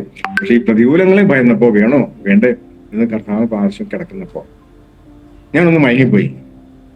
മയങ്ങിയെങ്കിലും ഞാൻ കാണുന്നത് എന്റെ പുറകിൽ ഡോറുണ്ട്. ഇതെല്ലാം ഞാൻ കാണുന്നുണ്ട്. ആ ഡോറ് തുറന്ന് ഒരു പുരുഷൻ, ഒരു തേജോമയനായ പുരുഷൻ അകത്തേക്ക് കടന്നു. അകത്തേക്ക് കടന്നിട്ട് നല്ല ഹൈറ്റ് ഉണ്ട്. അദ്ദേഹം തേജസ് എനിക്കറിയില്ല എന്താണെന്നുള്ളത്. വെള്ള ഡ്രസ്സാണോ എന്ന് ചോദിച്ചാൽ ആയിരിക്കാം. അതിന്റെ ശരീരം മുഴുവൻ നരച്ച രോമമാണോ എന്ന് ചോദിച്ചാൽ അതായിരിക്കാം. എന്താണ് തേജസ് എനിക്ക് പറയാൻ കഴിയും. ഞാൻ പണ്ട് കണ്ട ആ തേജോരൂപിയായ ആ പുരുഷന്റെ ഏകദേശം അതുപോലെ ആണ് എനിക്ക് തോന്നിയത്. അദ്ദേഹം കടന്നു വന്നിട്ട് എന്റെ അടുത്ത് വന്നിട്ട് എന്റെ അരക്കെട്ടി പിടിച്ച് പൊക്കിയിട്ട് സെറ്റിയുടെ ചാര് ഭാഗത്തേക്ക് നീക്കി എന്നെ കിടത്തിയിട്ട് അവിടെ ഇരിക്കാൻ ഒരു സ്പേസ് ഉണ്ടാക്കിയിട്ട് അദ്ദേഹം അവിടെ ഇരുന്നിട്ട് എന്റെ തല മുതൽ അടിവരെ അദ്ദേഹം എന്നെ തഴുകി ആശ്വസിപ്പിച്ചു. അങ്ങനെ തഴുകി ആശ്വസിപ്പിച്ചുകൊണ്ടിരുന്നപ്പോ ഞാൻ പെട്ടെന്ന് എനിക്ക് പരിസരം ബോധമായി ഞാൻ നോക്കുമ്പോൾ ഞാൻ സെറ്റിൽ കിടപ്പുണ്ട്. ഞാൻ നോക്കുമ്പോൾ ഡോറ് തുറന്നാണ് വരുന്നത് ഞാൻ കണ്ടത്. പക്ഷെ ഡോറ് തുറന്നിട്ടില്ല, ഡോർ അടഞ്ഞു കിടക്കുന്നു. സെറ്റിയുടെ ഭാഗത്ത്, എന്റെ അരക്കെട്ടിന്റെ ഭാഗത്ത് ഒരാൾക്ക് ഇരിക്കാനുള്ള സ്ഥലമുണ്ട്. ഞാൻ മനസ്സിലാക്കി, അപ്പൊ ഈ പുസ്തകം എഴുതി തീർക്കുവാൻ കർത്താവ് എന്നോട് ആവശ്യപ്പെടുന്നതാണ്, അതിനുള്ള ഒരു പ്രചോദനമാണ് ഇതിലൂടെ എനിക്ക് തന്നു എന്നുള്ളത് എനിക്ക് മനസ്സിലായി. അങ്ങനെ അന്ന് അവിടെ നിന്ന് എഴുന്നേറ്റ് ഞാൻ ആ പുസ്തകം എഴുതി തീർത്തു. സ്തോത്രം, എഴുതി തീർത്തു. അധികം പ്രസിദ്ധീകരിച്ചു. അനേകം സാക്ഷ്യങ്ങൾ ലഭിച്ചു. ആ പുസ്തകം വായിച്ചതിലൂടെ വടക്കൻ ജില്ലയിലെ ഒരിടത്ത് ഒരു യാക്കോബായ കുടുംബം എന്തിനാണ് പെന്തക്കോസ്തുകാരെ ആഭരണം ഉപേക്ഷിക്കുന്നത്, ഉപയോഗിക്കാത്ത എന്തുകൊണ്ടാണ്? അതുകൊണ്ട് അവർക്ക് പെന്തക്കോസ്തുകാരുടെ താല്പര്യമില്ല. പെന്തക്കോസ്തു താല്പര്യമാണ്, പെന്തക്കോസ്തുവിലേക്ക് വരാൻ താല്പര്യമില്ല. ഈ പുസ്തകം വായിച്ചിട്ട് അവർ ആഭരണം ഊരി പെന്തക്കോസ്തുവിൽ സ്ഥാനപ്പെട്ടു എന്ന് എനിക്കറിയാൻ കഴിയും. മറ്റൊരിടത്ത് രണ്ട് ദമ്പതികള് ഡിവോഴ്സിന്റെ പക്കത്തായിരുന്നു. ഇത് വായിച്ചിട്ട് ആ ഡിവോഴ്സ് അവർ വേണ്ടെന്ന് വെച്ചെന്ന് അറിയാൻ കഴിഞ്ഞു. കൂടാതെ എറണാകുളത്തും തെക്കൻ ജില്ലകളിലുള്ള പല സഹോദരന്മാരും എന്നെ വിളിച്ചിട്ട് പറഞ്ഞു, ഞങ്ങളുടെ ചർച്ചിൽ ആഭരണം ഉപയോഗിക്കുന്നുണ്ട് സഹോദരൻ, അപ്പൊ ഞങ്ങൾക്കും ആകാം, അല്ലെങ്കിൽ ഞങ്ങളുടെ മക്കളെങ്കിലും ഈ ആഭരണം അണിയിക്കാം എന്ന് വിചാരിച്ചിരിക്കുമ്പോഴാണ് സഹോദരന്റെ പാസ്റ്റർ എന്ന് വിളിക്കുന്നില്ല അവനെ പുസ്തകം ഞങ്ങൾക്ക് കിട്ടിയത്. അത് കിട്ടിക്കഴിഞ്ഞപ്പോ അത് വേണ്ടാന്ന് ഞങ്ങൾ വെച്ചു, ഞങ്ങൾ ഇനി ഉപയോഗിക്കുന്നില്ല, ഞങ്ങൾക്ക് മക്കൾക്കും വേണ്ടാന്ന് വെച്ചു. ഇപ്പോഴെങ്കിലും ആ പുസ്തകം കിട്ടിയില്ലായിരുന്നുവെങ്കിൽ ഒരുപക്ഷെ ഞങ്ങൾ ഇതിലേക്ക് വീണു പോയേനെ എന്ന് അവർ പറഞ്ഞു. അങ്ങനെയുള്ള നല്ല സാക്ഷ്യങ്ങൾ എനിക്ക് ലഭിച്ചുകൊണ്ടിരിക്കുന്നത്. അതുപോലെ ട്രാക്റ്റുകളുടെ സാക്ഷ്യങ്ങൾ, മനക്കിലച്ചന്റെ പ്രകാശപാതയിലേക്ക് എന്നൊരു ലഘുലേഖ ഞാൻ ഇറക്കിയിരുന്നു. മനക്കിലച്ചനെ ഉപേക്ഷ അറിയുമായിരിക്കും, അദ്ദേഹം മരിച്ചുപോയി. അതിലൂടെ അനേകം രക്ഷിക്കപ്പെട്ട സാക്ഷ്യങ്ങൾ നേരിട്ട് എല്ലാവരോട് പറഞ്ഞിട്ടുണ്ട്. ഒരിക്കൽ ഞാൻ കണ്ട ഒരു കുടുംബം മനക്കലച്ചനെ കുറിച്ച് പറഞ്ഞപ്പോൾ അവര് പറഞ്ഞ്, അച്ഛന്റെ സാക്ഷ്യം വായിച്ചില്ലേ ഞങ്ങൾ രക്ഷിക്കപ്പെട്ടത്. അപ്പൊ ഞാൻ ചോദിച്ചു, അപ്പൊ എന്റെ അടുത്ത് ഉണ്ടായിരുന്നു, ഇതാണോന്ന് ചോദിച്ചു. ഇത് തന്നെ, ഇത് വായിച്ച് അങ്ങ് രക്ഷിക്കപ്പെട്ടത്. അതുപോലെ തിരുനാൾ മഹാമഹം എന്ന ഒരു ലഘുലേഖ വായിച്ചിട്ട് കത്തോലിക്ക സഭയിൽ നടക്കുന്ന എല്ലാ സഭാ വൈരുദ്ധ്യങ്ങളുടെ ഒരു വിവരണമാണത്. അത് വായിച്ചിട്ട് ഒരു കാരിസ്മാറ്റിക് ഗ്രൂപ്പിൽ നിന്ന് കാരിസ്മാറ്റിക് നേതാവ് ഉൾപ്പെടെ ഒരു ടീമായിട്ട് അവർ ഇറങ്ങി പോരുകയും ഒന്ന് സ്നാനപ്പെട്ട് സഭയിൽ വന്നു. അതിനുശേഷം അതിൽ നിന്ന് ചിലർ മാത്രം തിരിച്ചു പോയായിട്ടും എനിക്കറിയാൻ കഴിഞ്ഞു.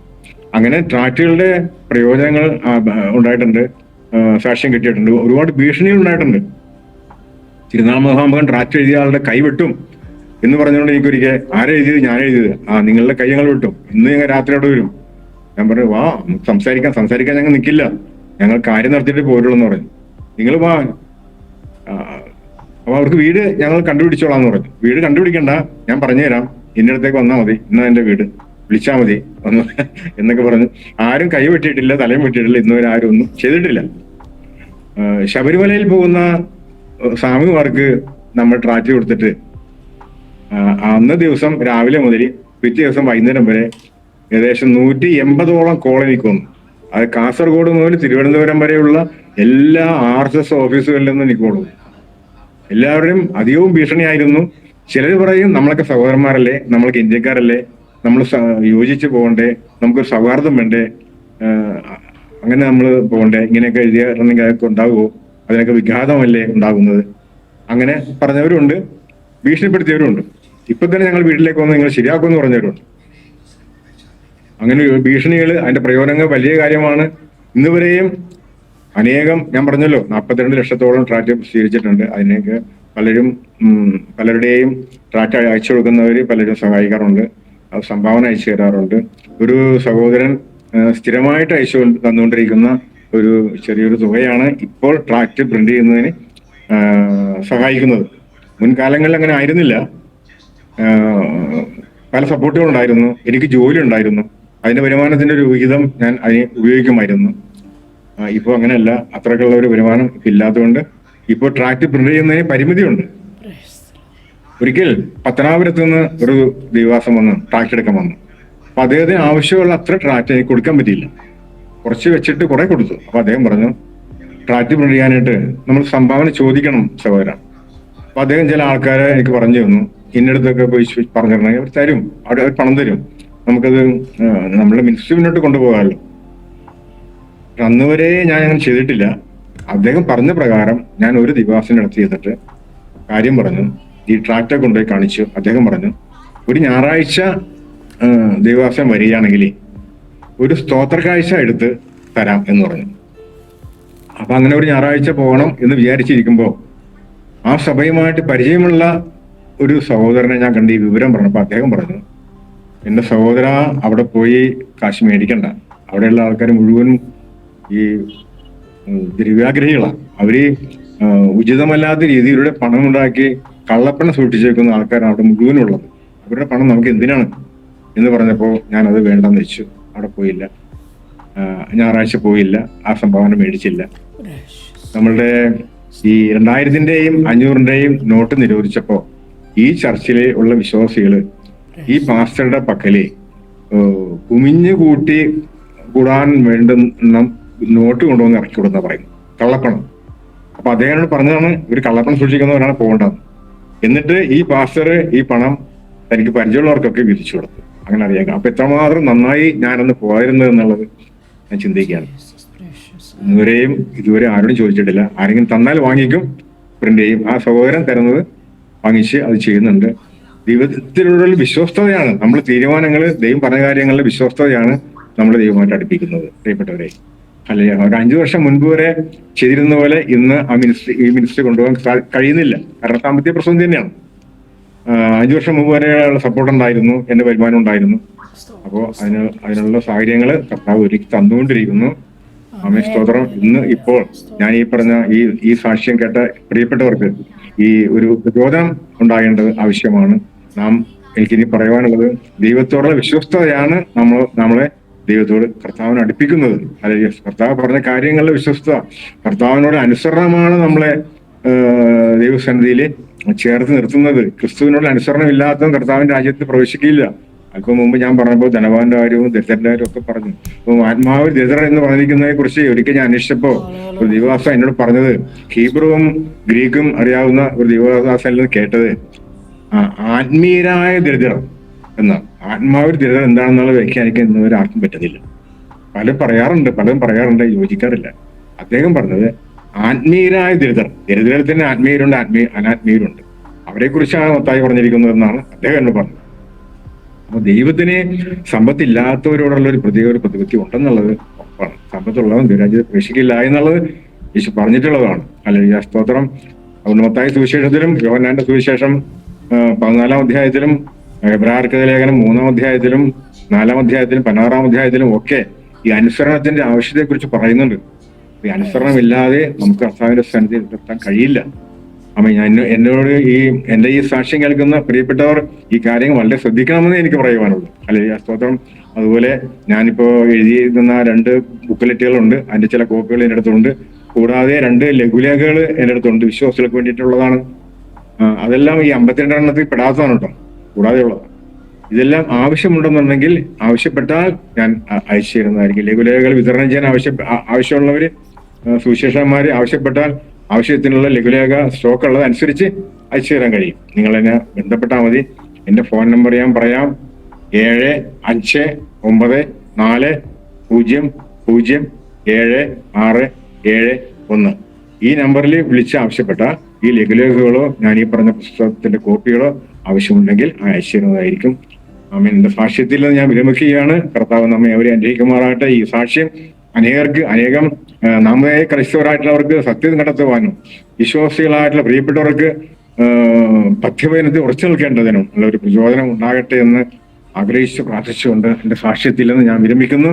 കർത്താവ് നമ്മെ അവരെയും അനുഗ്രഹിക്കുമാറാകട്ടെ. ആമേൻ. കർത്താവിന്റെ ദാസനെ ദൈവം ഇത്രത്തോളം ബലപ്പെടുത്തിയല്ലോ. ഹല്ലേലൂയ. അനേക ദുരുപദേശങ്ങളെ കൊണ്ട് നിറയുന്നതായ ഈ ആത്മീയ ഗോളത്തില് കർത്താവിൻ്റെ മാറ്റമില്ലാത്ത വചനം അതിൻ്റെതായ രീതിയിൽ ട്രാക്റ്റുകളിലൂടെ വിതരണം ചെയ്യുവാൻ, ബുക്ക്ലെറ്റുകളിലൂടെ എഴുതി വിതരണം ചെയ്യുവാൻ പ്രിയപ്പെട്ട കർത്താവിൻ്റെ ദാസനെ കർത്താവ് ഉപയോഗിക്കുന്നതിനായി ഞാൻ ദൈവത്തെ സ്തുതിക്കുന്നു. കർത്താവിൻ്റെ വേലയിൽ പിന്നെയും വർദ്ധിച്ചു വരുവാൻ കർത്താവ് സഹായിക്കട്ടെ. ആമേൻ. ഹല്ലേലൂയ. സ്തോത്രം. ദൈവദാസൻ ഒരുമിച്ച് പ്രാർത്ഥിച്ചാട്ട്. സ്തോത്രം. ഹല്ലേലൂയ. നമുക്ക് പ്രാർത്ഥിക്കാം. Praise the Lord. ഹല്ലേലൂയ. സ്തോത്രം. സ്വർഗീയ പിതാവേ, നന്ദിയോടെ സ്തോത്രം ചെയ്യുന്നു. കർത്താവേ, ദൈവമേ, ഈ യൂട്യൂബ് ചാനലിലൂടെ ഈ ശ്രവിക്കുന്ന പ്രിയപ്പെട്ടവർക്ക് കർത്താവെ അടിയൻ്റെതായ ആ അനുഭവ സാക്ഷ്യങ്ങൾ പങ്കുവെക്കുവാൻ അവിടുന്ന് നൽകിയ ഈ അവസരത്തിനായി സ്തോത്രം ചെയ്യുന്നു. അതിനായി അവിടുന്ന് ഉപയോഗിച്ച ഈ ജോസ് ടിവിയുടെ കർത്താവെ നടത്തിപ്പുകാർക്കായി സ്തോത്രം, പ്രിയ സഹോദരിക്കായിട്ട് കർത്താവെ സ്തോത്രം, പാസ്റ്റർക്കായി സ്തോത്രം ചെയ്യുന്നു. കർത്താവ് അനുഗ്രഹിക്കുമാറാകണമേ. ഈ ഈ ചാനൽ തുടർന്ന് അനുഗ്രഹപ്രദമായ വിധത്തിൽ മുന്നോട്ട് കൊണ്ടുപോകുവാൻ പ്രിയപ്പെട്ടവർക്ക് അവിടെ നിന്ന് കൃപ കൊടുക്കുമാറാകണമേ. കർത്താവെ നല്ല സാക്ഷ്യങ്ങൾ ഇനിയും ഉണ്ടാകുവാൻ ദൈവമാക്കി തീർക്കണം.